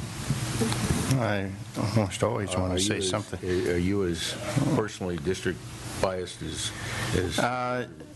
well, I certainly, as everybody. Is burning desire? I have a burning desire. Here's your burning desire, Randy. Yeah, here's my burning desire. No, I had just kind of listening to everybody. I agree with all the comments by all the other supervisors. My personal bias, if you will, or preference, I agree with John, and I think the two that I would favor as top priorities would be Tuolumne and Jamestown, and much for the same reasons that John spoke about. Jamestown really is just a completion of an effort that we've already got going, but it's also very historic, and of course Jamestown is the first place you hit when you come into the county. It's kind of the gateway as far as population centers goes. And Tuolumne, definitely the historical flavor of it and everything, I'd support that. But I also think it's very important to support number 3 and 4 because of the business aspects of it. So I kind of support all 4 of those. I think they're all important. My personal priorities would go to 1 and 6, with a second priority to 3 and 4. I'm not sure how I would prioritize between 3 and 4, and I wouldn't choose to prioritize between 1 and 6. The other 2, I think I would put in the third priority. Thanks. Mr. York, first of all, thank you for the vintage pictures. You didn't go back to glacier times, but you certainly had some really nice pictures of vintage automobiles. That was kind of nice. And I might add, in some cases, I'm not sure I'd have recognized the before and after pictures being the same place, if you hadn't told me. What I'm concerned about is a couple of things. One is there's 2 forms of lines we see overhead. There's communication lines and there's power lines. PG&E will only be doing power lines. Will they be doing both in cooperation? What they did, I'll go back to the Rule 20. They worked with the other utilities. They open up the trench. They do all the backfilling. So it's really a inexpensive way for AT&T and cable TV to take advantage of that open trench and put their utilities underground. So there's economy there. And as Supervisor Brennan pointed out, once those things are underground, maintenance... Enough. Stop selling. Okay. I understand all that, but I was looking at it as an opportunity to get all those lines underground, including a potential extension of fiber optics or some kind of broadband extension at the same time, and would encourage us to add that to the list of potential people. I can't speak to that because that gets really involved with other agreements. Well, usually expansion of the system gets... I'm just suggesting that we have a problem with broadband availability up to date, and everybody's complaining about, I mean, I've had this conversation with AT&T, and if AT&T was undergrounding their lines, they could put fiber optics or whatever in at the same time, and maybe it would be a good idea for the benefit of all of the citizens of Tuolumne County, wherever we do this, to do that. Okay. Now, my next comment is I don't agree necessarily with my other supervisors here on what ought to be done. My concern here is, where is our infrastructure, power, communications, most vulnerable in time of storms? Because I remember a couple years ago we had a pretty heavy winter. I also remember large portions of the county weren't accessible communication-wise, and power was a problem. And I'm more interested, rather than beautifying something, in terms of the reliability of the infrastructure to support things. And I know that our snowplows, for instance, couldn't go to some areas because there were power lines down, and we had people in trouble because of that. So from a public safety point of view, that's what I'm looking at here. What would be the areas most vulnerable? And if it's Jamestown or Tuolumne, I'm fine, but I don't suspect it is. That kind of information, that level of information, I'm hoping to get from PG&E and AT&T representatives when I, get my priorities here and go to meet with them. I don't know. I asked them ahead of time if they had any particular areas that were sensitive to them or that were a priority from their perspective, and I got no feedback. They just wanted to follow this process of the decision from the board and then moving it on. When you look at the heaviest concentrations in those pictures that we flashed through, I have to believe that the heavier the lines, the more disruptive those lines could be. I know that on Tuolumne Road, when we've been doing utility permits recently, we actually had one of the utility companies wanted to string overhead lines. They were putting in fiber optics, as a matter of fact. And they were told that those lines are so overloaded on that segment of Tuolumne Road between Standard and Mono Way that there was no way you could hang not just a little line for fiber optics. You couldn't hang anything more on that. They weren't going to let you, so they had to put intermediate poles between the individual existing poles in order to string that fiber optics. I also see the number of lines going up, for instance, the path that I think you say relinquishment section in the Standard to Viasti. I see really heavy lines, and there's a lot of trees in that area, and I'm concerned about those lines in the case of they feed everything up country. The only thing about the segment there is that there aren't as many businesses in that segment from Standard to Viasti. I'm not nearly as concerned about businesses as I am people in the winter. Okay. But the volume will drop on that road too, so I don't know if that makes any difference. The volume of what will drop on that road? Traffic. I'm not worried about traffic. I'm worried about snow. Okay. Snow and trees falling. I mean, everybody up country, all the way up, feeds off those lines. Am I right or wrong? They feed off, some power comes off a grid. I'm not exactly sure how the system works. Okay. Could I make a comment? Okay, so we're back to it. You want public comment? You want to? I want to just kind of go on a little bit. Okay. I know you went on for a long time. I did. Go on a little bit further. Well, you wasn't answering my question. The issue with the power grid is a lot more complicated than just replacing one line. The way the county is set up, the different switching areas, to try to solve the power outage on this program is, I think, an impossible task. So I look at what are we going to benefit most by, and in my opinion, although everything you said is important and I agree with, but we benefit more, I believe, by getting the core areas done first, and then work to the outer side, because you only have $7 million, and $7 million doesn't go very far when you're replacing that. That's just my Okay. I'd like to follow up, too. As far as the snow loading, and I agree. Ideally, we'd have all of our utilities underground in the county. The problem is the propensity of having high snow loads and all of that stuff in the segments that we're talking about repairing or putting underground is much less than the power failures that occur, the power outages that occur farther up where the snow levels are much higher. It'd be nice to put them underground there, but by putting those underground, there's no guarantee that there's not more outages farther up the hill. And again, that area, chain requirements don't even come down that low, but about once or twice a year. So I'm not sure how much we gain saving power outages just by putting that stretch underground. Certainly that's some, but I think more of it'd be interesting to know, but I think more of the power outages occur higher up the hill. Okay. You want public comment, or you want to?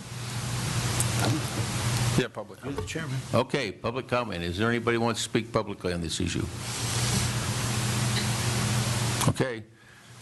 Then Supervisor Royce. I'll take a crack at it. Let's see. So we have a recommendation here. Item A would be selecting projects from the attached list or other projects this time. And then, let's see, B, the recommendation says providing an opportunity for members of the board to identify locations for projects that will be considered by your board at a future date. Locations for projects should be submitted to the CRA by August 30th to facilitate scheduling consideration of the projects by your board. I think I'll go with what I think I've counted to 3 on, which would be Tuolumne, and then Jamestown, and then I believe it was item 3 and 4. So I'll make a motion to select those projects in that order from the attached list. 2, 6, 3, and 4. 1, 6. Oh, I'm sorry, 1, 6, 3, and 4. Nice try. No, I'm sorry. I saw Tuolumne there. 1, 6, 3, and 4. I'll second. Okay. Any further comments? Public comment? Mr. Chair, with regard to the lighting district funds, it is possible that those funds may be accessible for covering staff time, and if these projects are successful, our office will work with staff to recoup whatever costs we can. Perfect. Good. Can I, well, I guess we could just leave that as direction from the board, consensus, or do I need to amend my motion to pursue that? County Council? Answer to his question. If you'd like to include that in the motion. I'll just amend my motion to include directing staff to pursue partnering with lighting district funds where possible, and any other programs or potential funding sources that could expand the value of these projects. I'll amend my second. Okay. Have you got that? Okay. With that, since we didn't see any public comment, I'll ask the question. All those in favor, signify by saying aye. Aye. Any opposed? Aye. Carries 3-2. Okay, can you read item 2, please?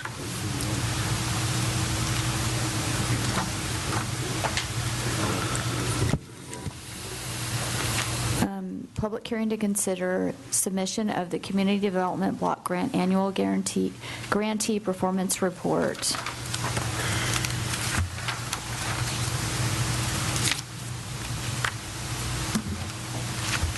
Good afternoon, Terry Cox, Cox Consulting. Everybody hear me okay? Good.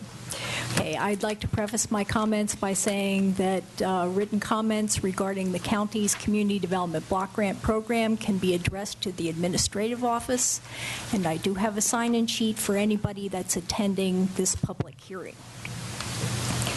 So the first CDBG, or Community Development Block Grant item... Excuse me 1 second. Do I have to open the public hearing now or wait till after the presentation?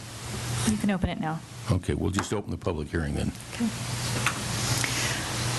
All grantees of the Community Development Block Grant or CDBG program are required to have an annual public hearing where they can take comments from the public regarding the county's CDBG program and to review the annual reports on any open grants or revolving loan funds from your program income reuse fund. In this case, the county has 3 open grants. They are 10 STBG 6742, which was for the food bank and Meals on Wheels. During the last program year, the food bank served 1,525 people with the Community Development Block Grant funds. They served additional people, and I think ATCA is here to talk about that today. Meals on Wheels served 286 people.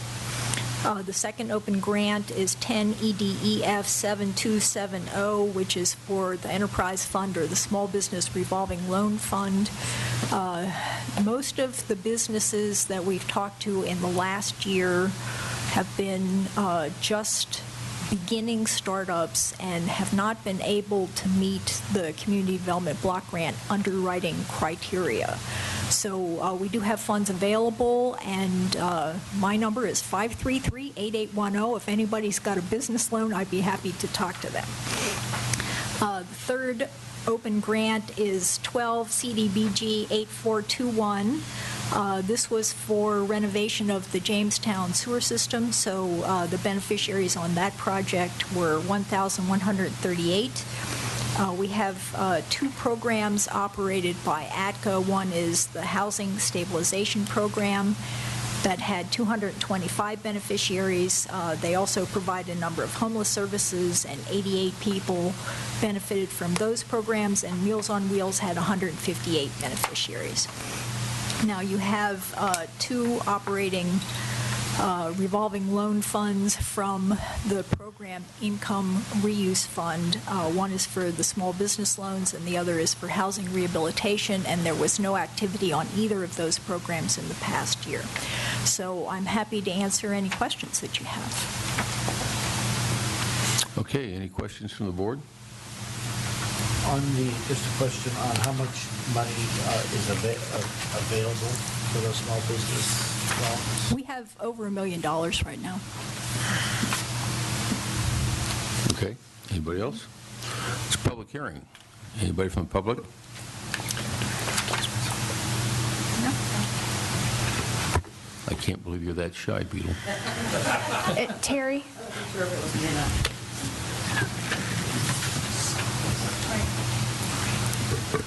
Good afternoon, Mr. Chair and members of the board, Mr. Pedro and Mr. Abdal, county staff. My name is Beetle Barber, and I work for the Amador-Tuolumne Community Action Agency. Let's see if I can get this to behave. And I'll sign in when I finish. Don't let me forget. Thank you for this chance to share with you what we've accomplished with the Community Development Block Grant funds that you allowed us for 2013 and 2015. We are allowed to provide 2 types of programs. As Terry mentioned, we can do temporary housing and services for people who are literally homeless, and we can also do housing stabilization services to prevent households from becoming homeless. ATCA operates 2 emergency shelters and also 2 transitional shelters for homeless families with children. Our shelters are open to the entire homeless population. Since our Community Development Block Grant contract began in mid-January of 2013, we've served 313 people. By far the most expensive interventions we do are for people who are homeless. We spent about $69,000 in that 4.5 months on 88 homeless persons, and that's about $786 per person. We use those funds to rapidly rehouse them, paying security deposits and first month's rent when it was appropriate, but also to maintain services and beds at our shelters. The other part of our work under this grant is to prevent households from becoming homeless. In that capacity, as Terry said, we've served 225 persons since the contract began at a cost of $252 per person. We do homeless prevention services in several ways. We provide free foreclosure intervention to homeowners who are underwater. Most of our clients for this service are seniors, and most of them have lived in this county for 20 years and longer. We also provide rental assistance to stop or prevent evictions. In the eyes of the U.S. Department of Housing and Urban Development, where these funds originate, that prevention is one of the most important services we provide. And you can see from the difference in the cost how expensive it is to shelter or to rehouse homeless persons. Preventing them from losing viable rentals is far more cost effective. We partner with Tuolumne County Code Enforcement to relocate families when their substandard houses are being condemned and torn down. We partner with Tuolumne County Probation to house homeless persons in the alternative detention programs and those who have exited from state prisons to homelessness. We also partner with the Tuolumne County Housing Programs Coordinator to provide pre- and post-purchase classes for lower-income households who are trying to qualify for the county's first-time homebuyer assistance. Last of all, we make mandatory financial literacy classes for every adult who is receiving any type of homeless or housing stabilization services for us. And if there's time, ATCA's Tuolumne housing staff has some success stories they would like to share. It's up to the board. Hurry.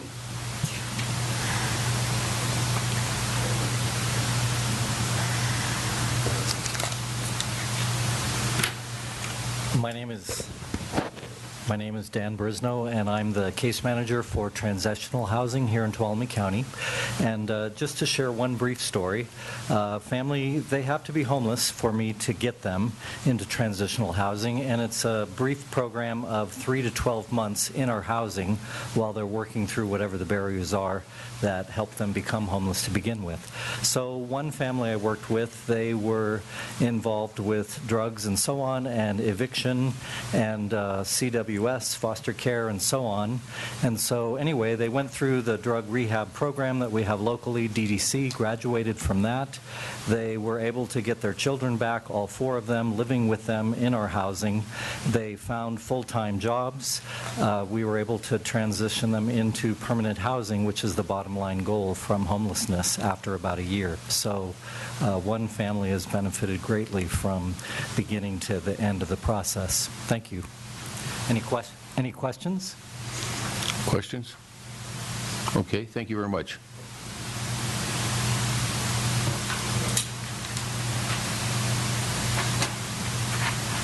Good afternoon. I'm Sammy Rhodes, and I am the shelter coordinator here in downtown Sonora.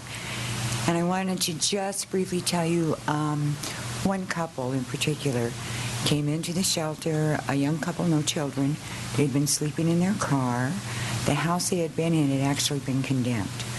When they came into the shelter, the woman was working, I think, 10 hours a week at a beauty salon.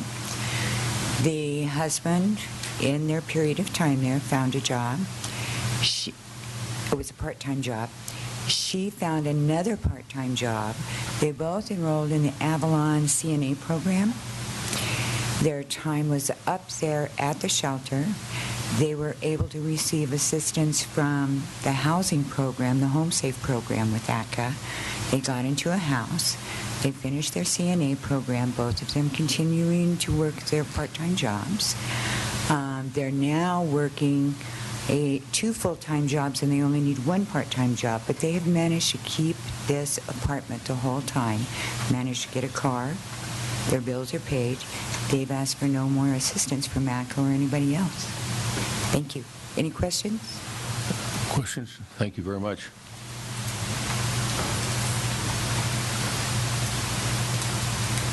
Hi, I'm Susie Lay, and I handle most of the foreclosures for people in Tuolumne County.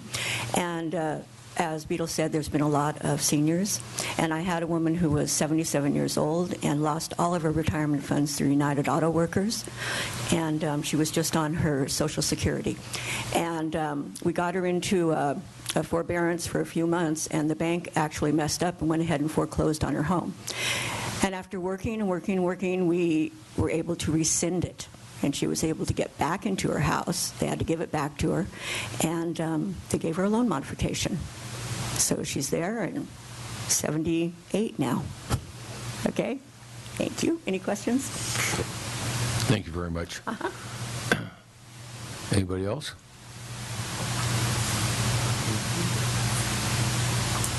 Good afternoon. Lee Kimball with Atkins Food Bank. Tuolumne County currently has 6,069 residents that qualify for emergency food assistance. Most of the counties in California have struggled to make a 25% goal of reaching theirs, but because of the community development block grant funds that you afforded us, we were able to reach 5,493, or 83% of our population that needs assistance.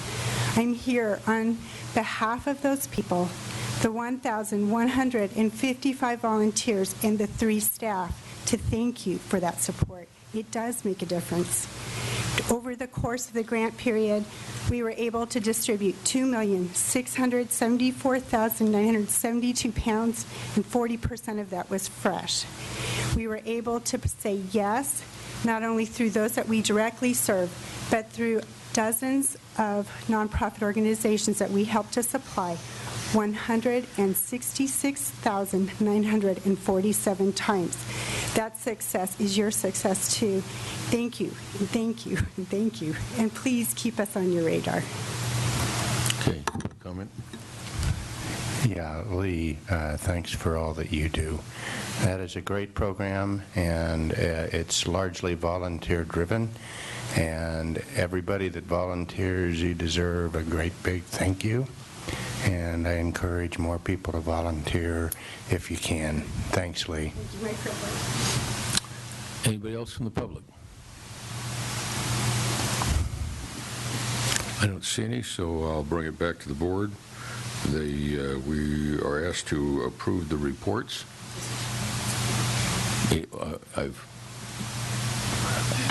Do I need to ask for anything more in a public hearing than ask the public if they want to speak? Huh? No, it's not that type of public hearing. Thank you. Okay, so I'm asking the board for a motion then.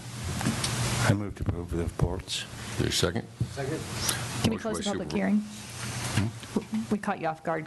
Can you go ahead and finish closing the public hearing?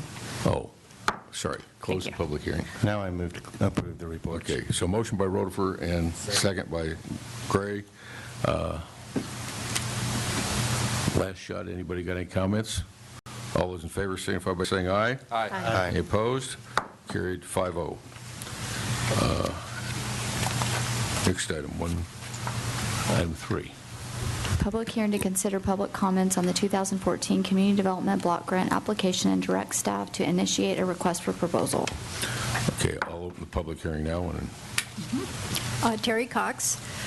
This is where we talk about what kind of projects you would like to consider for the upcoming 2014 grant cycle. Now, to briefly refresh, the kinds of projects that the county can do are public works, community facilities, public services, housing, and economic development projects, including what they call the Enterprise Fund, which is the Small Business Revolving Loan Fund. And the county is also eligible for 2 planning grants not to exceed $100,000. Now, you have a table that shows the individual activity funding caps and the overall funding cap from 2013. Now, 2013, each applicant was eligible to apply for up to $2 million. What they tell us for the 2014 cycle is that the cap is likely to be $1 million. So even though the individual caps for all of these activities may go up to $1.5 million in the case of a public works project or a community facility. We're expecting all of the caps to change for the upcoming cycle. Now, they did make a number of changes in 2012 that affect the overall eligibility of the county. In particular, they limit the number of activities to 3, whereas previously the county could have applied for 3, 4, 5 projects under the general allocation, which is basically everything but economic development. They could have also applied for the enterprise fund, also applied for what they call the over-the-counter program or the large economic development projects. You could have had, 6, 8, 10 projects in 1 year and then turned around the following year and applied for that many again. Now you can only have 3, and if you are successful, the chances are very slim that you would be able to apply again the following year because of what they call the 50% rule. That is, you have to have expended 51% of all funds in open grants before you can apply again. Now, their process is so slow, the applications that went in mid-April this year, theoretically, they would have made awards on by the 4th of July by regulation. We don't expect to hear maybe until September about whether any of those projects were funded. And then the contracts are so slow that last year they didn't get contracts out until January. So pretty much they make it impossible to be able to apply back to back. Now, because you did not apply in 2013, your most recent grant was 2012. In the 2014 cycle, you will come around again. We expect that you should have plenty of funds expended. The Jamestown sewer project is already under construction. They expect to have that whole project completed. Sorry. Oh, just please excuse us for interrupting. I apologize for the interruption, but due to Government Code 87100, Yep. I need to recuse myself, correct? Okay, thank you. Because you may apply for one of the small business revolving loans. Yeah, in the past, I participated in this program, so I need to. So you're excused. Thank you. And you may Potentially. Right. I guess I'll reserve that right by doing this. Yeah. Thank you. Sorry. You may continue. Right. There were 2 other things that I wanted to point out. In the past, the county has used what they called the set-aside, the non-competitive component, to serve the Meals on Wheels program. This non-competitive set-aside has been eliminated as of 2013. They do still have the option for the county to use, as I said before, up to $100,000 for planning activities, but there is no longer a non-competitive portion of the program that could be used for eligible activities which are not very competitive, like Meals on Wheels. Now, I know CDBG is a very complicated program, and I'm happy to answer any questions that you have now. What we have done in the past is, with direction from the board, we have issued a small internal county RFP so that any interested applicants could present information. It's a short, like 2-page pre-application. We meet with everybody ahead of time to answer questions, and then from the information that's submitted by these applicants, we make recommendations to the board. But I'm happy to work with the board in any way you would like in order to provide information on the program. Any question? At this time, we have no written requests for the use of this money. Is that correct? I think there are some people in the audience that are interested, but this is just the very first step today. Okay, so what you're really asking us to do is take public input on questions, then you want applications, then you'll come back and give us a recommendation or list? That's how we've done in the past few Okay, years, I'm yes. just stepping through the process. Yes. Okay, so with that, we'll take public comment and requests.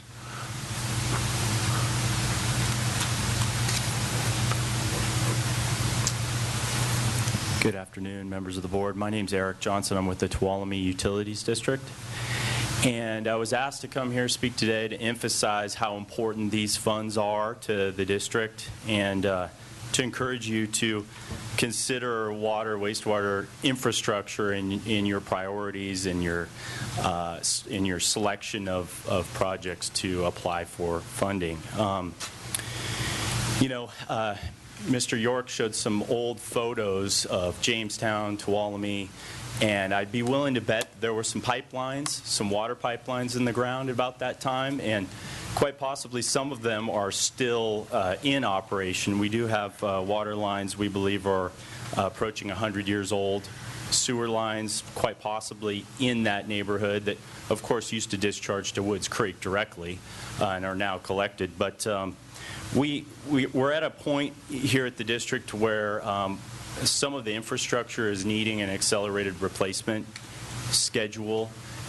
If you have noticed, we've had some recent leaks in town. Snell Street, most recently, we had a leak in Tuolumne just last week where we actually had to construct a temporary intertie to keep the hotel in water out there at the casino. And we're more than happy to continue to repair things in order to keep our customers in service, but our real preference is to move forward with a real focused replacement, full-fledged replacement. And since we have 650 miles of water pipeline, about 170 miles of sewer pipeline in your county, we think that, and most of those are in roadways, we really think that by you investing in our projects, you're also protecting your roadways. It's also a great disruption to the traveling public and to business whenever we have to shut water down to do a repair. So I'm just here to encourage you to consider us, and we will be applying hopefully every possible funding cycle that comes forward here in the future. And in terms of the wastewater side, we recently settled a lawsuit with the California Sport Fishing Alliance, and in our settlement we're required to invest a lot more money than we have in the past, specifically to address sanitary sewer overflows. We've had about 130 sanitary sewer overflows in the last 5 years, many of them in the city limits, but a lot of them in the county too.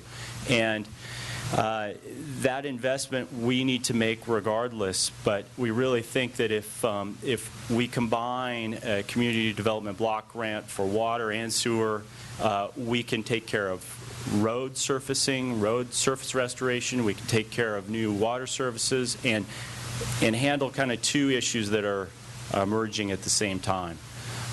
So that's why I'm here today, and I hope to see you when applications are submitted as well. Are there any questions of the speaker?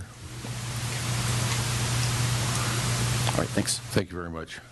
Anybody else?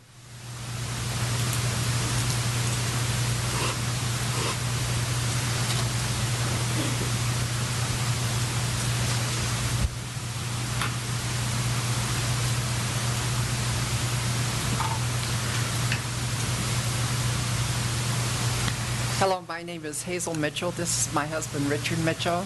We're the founders of an organization called GSAC. It's Give Someone a Chance. The acronym is GSAC. And we would like to present to you our proposal for opening a homeless shelter for men and women. Of the homeless people, we're looking at doing an interim shelter and also an emergency shelter. And I'm going to let my husband take over from here, and then I'll take over after him. Thank you, ladies and gentlemen. My wife and I are not only homeless advocates. I need you to state your name. My name is Dick Mitchell. My wife, Hazel Mitchell. We're not only homeless advocates, but we also own commercial property on Washington Street, right downtown in the central part of town, and also on Stewart Street. We're concerned about the homeless problem that we have here in Sonora. And with that, we decided to try to take a business approach at solving the problem. You can't solve the whole problem of everything that's commercial, that's the homeless people are here with us, but we can take a big chunk of it. So we formed a 501c3 corporation, and we become incorporated on December the 10th of 2012. We've completed our business plan. We have our first year annual report that's been completed. We purchased 2.5 acres on, what's the name of that street? Eagle Ridge. Eagle Ridge. We're across from the PG&E building out there. The project itself will have 4 phases. The first phase will be to have the underground utilities, which you just mentioned here. It's going to cost us about $65,000 just to do business with PG&E, and then we have to run about 200 yards of lines and stuff up the hill, as well as the TUD lines that are located back there. We have 11-member board of directors. We have their retired professionals, business owners, and others. I would like to take the opportunity to thank Mr. John Gray, District 4 Supervisor, for giving us the advice of talking to our neighbors about the project.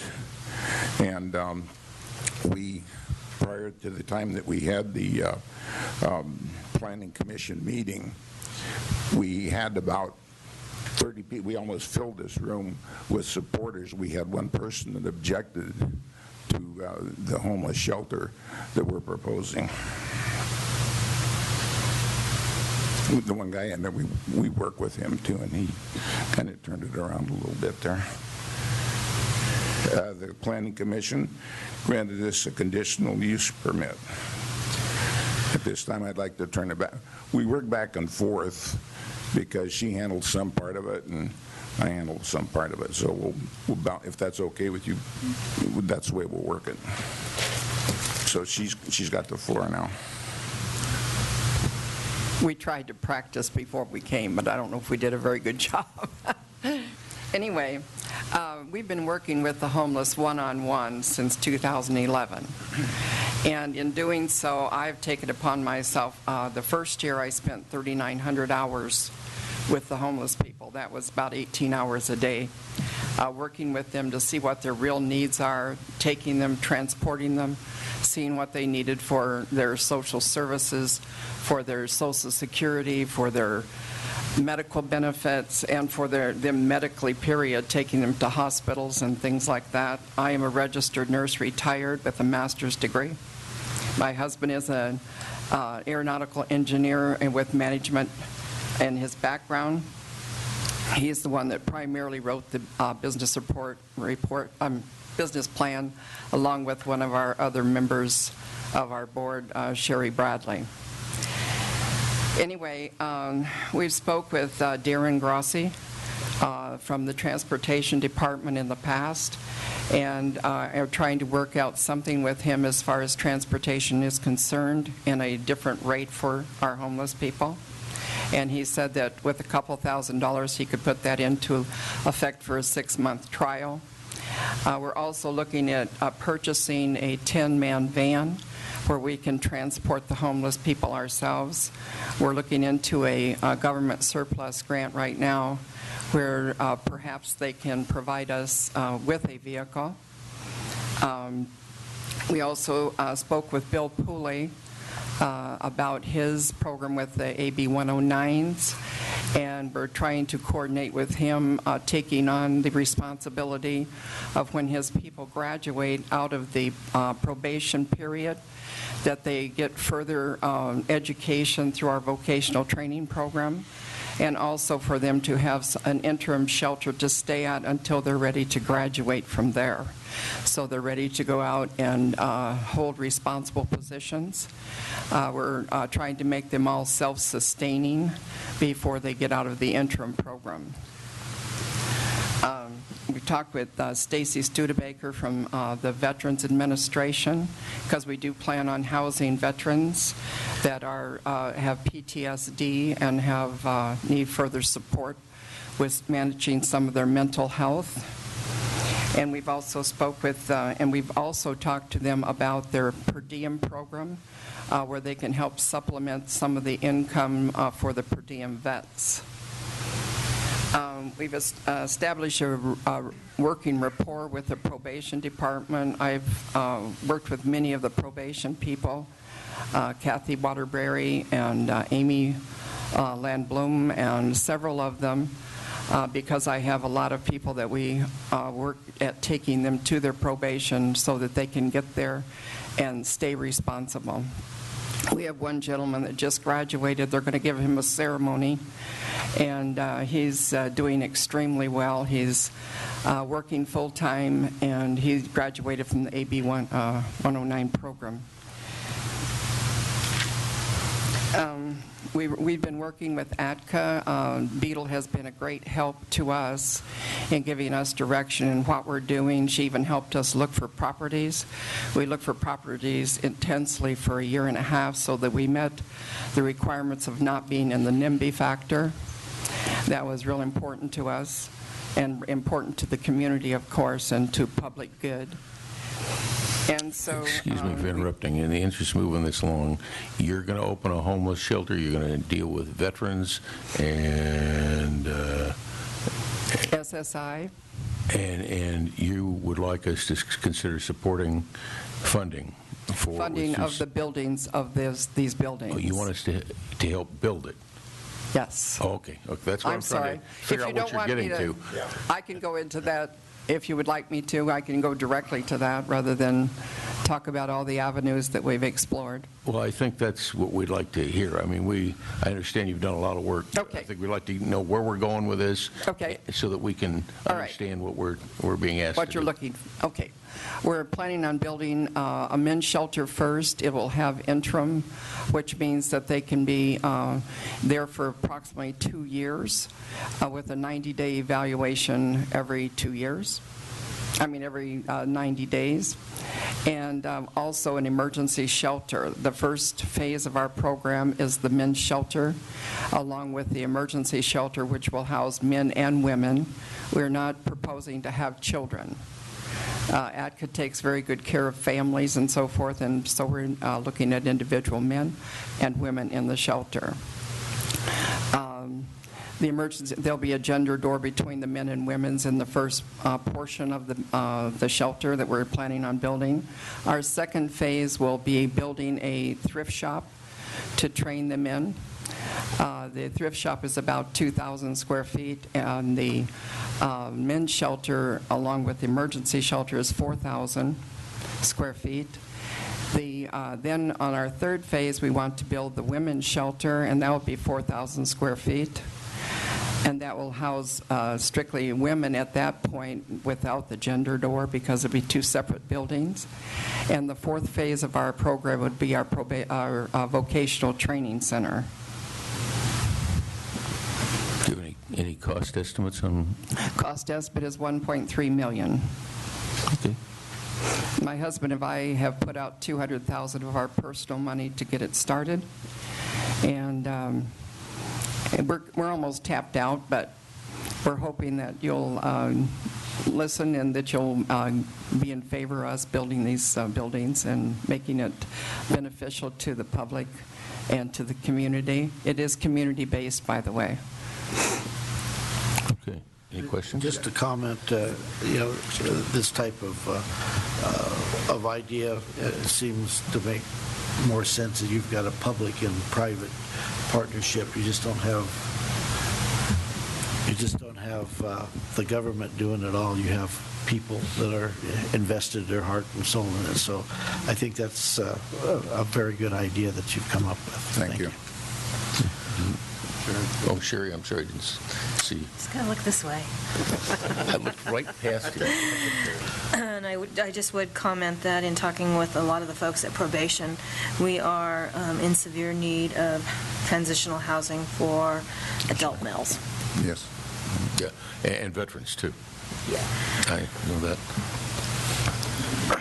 Go ahead, Supervisor Rowe. I had an opportunity to get a thumbnail but a very abject lesson in the difficulties of dealing with homeless people from Dick when I was out on one of my campaign little swings and had the opportunity to have lunch with Dick and Hazel.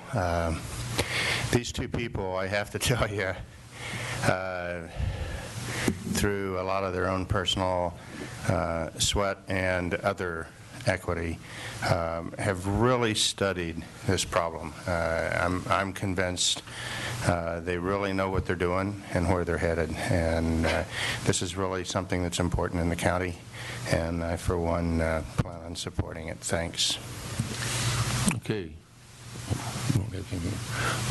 Okay, do you have anything else you want to add? I had just one other thing. It's the whole idea behind this thing is to make it self-sustaining after that it's up and running. What we're trying to do, see, you get rental income coming in from the beds that we're giving to the veterans and that sort of thing. So you have rental income that's coming in. We have grants also that other grants that we're going to go after. There's going to be fundraising. We're going to have an internet website so we can get donations. We find that the aluminum can recycling business, believe it or not, is very lucrative.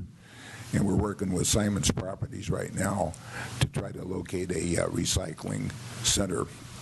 And all this revenue is going to go right back in to the corporation. We expect this thing to be paid off in about 4 years. We think it's about a 4-year payoff, so that then it'll be totally self-sustaining. Thank you very much. Anybody got any further comments?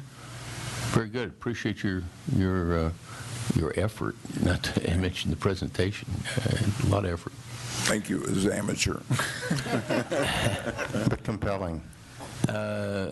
Anybody else from the public wish to make a proposal here? I knew we had to have somebody else.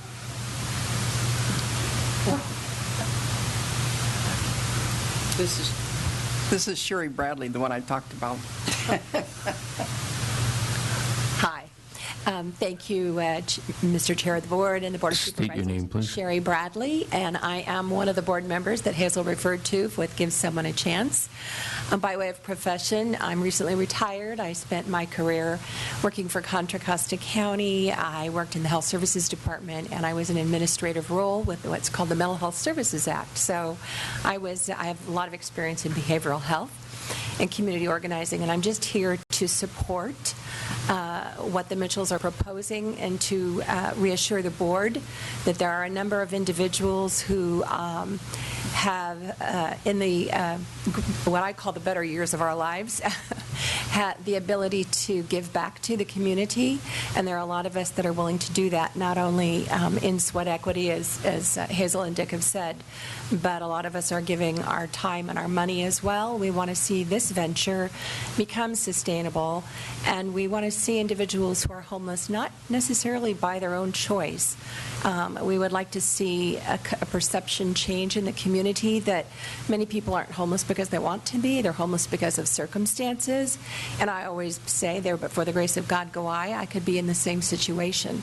But we need to be sure we're helping each other as mankind and that we change the perception in the community. And there are a lot of folks out there that need our help, and so we're here to give it. So just here to appeal to you to support the Mitchell's proposal for Give Someone a Chance. Thank you. Thank you very much.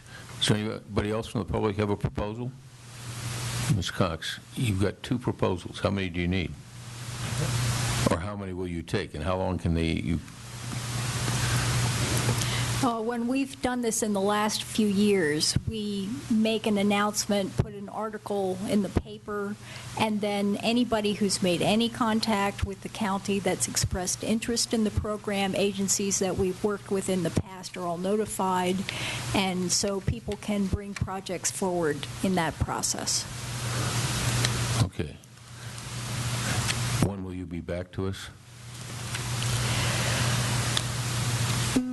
Probably early September would be my guess. Okay, so if anyone listening has a project, they should contact you, yes? Yes, they can certainly contact me, or they can contact the county administrative office.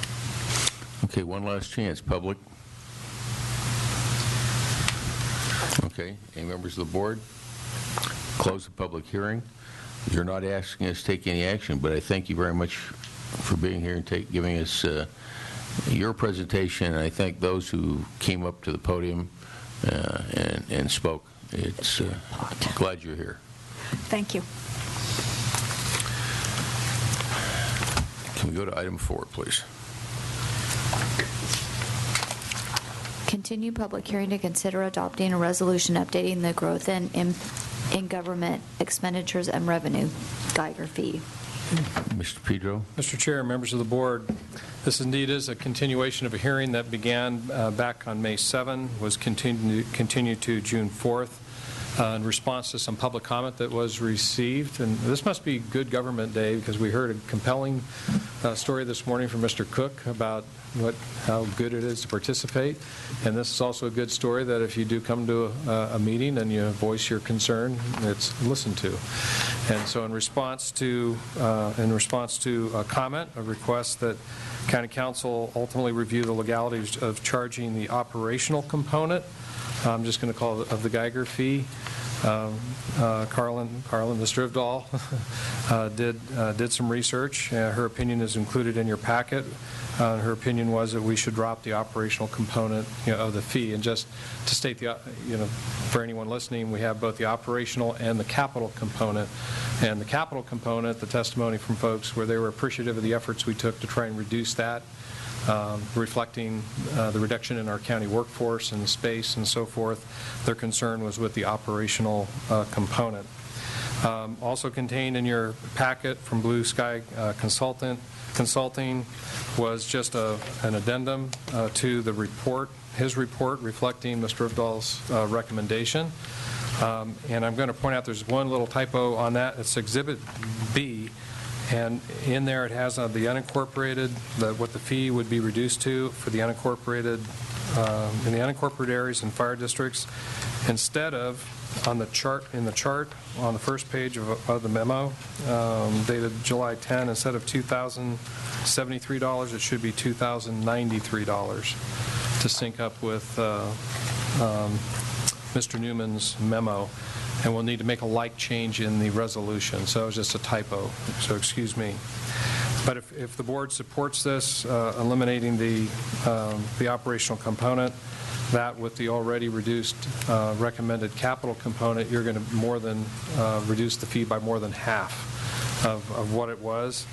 I'll just mention, I don't see them here, so I think that's saying something. Made sure that this was sent to representatives of the Valley BIA, the Tuolumne County BIA, and the Business Council, and the response back was personal thanks to Mr. Ivdahl for her diligence in looking at it, the board's direction to have her do it, and the recommendation that's contained in this report.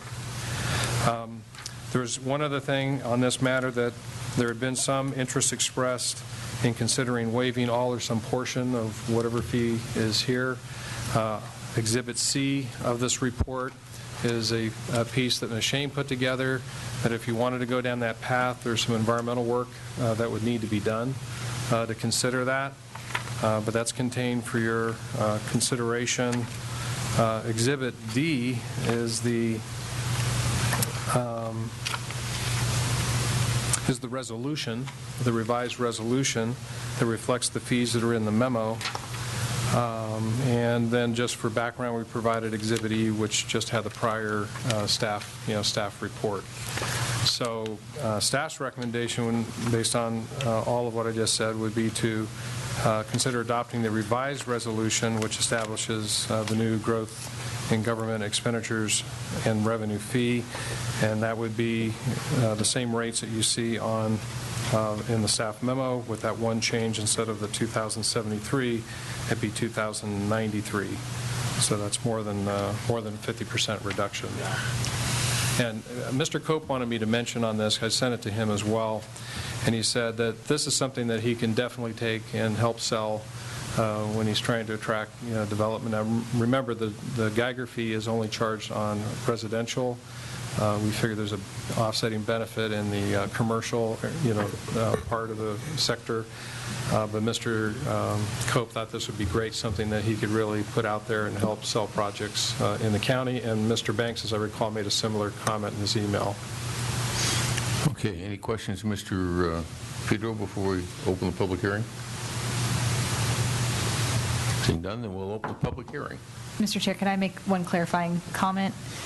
But of course, Mr. Udall, you can. Thank you. In my memo regarding the issues, I do make the statement that our office had concerns about the imposition of the Geiger fee as set forth, and it says, even at the reduced amount currently before the board, that was referencing the fee that was proposed at your May 7th agenda, not the revised version that's before you today.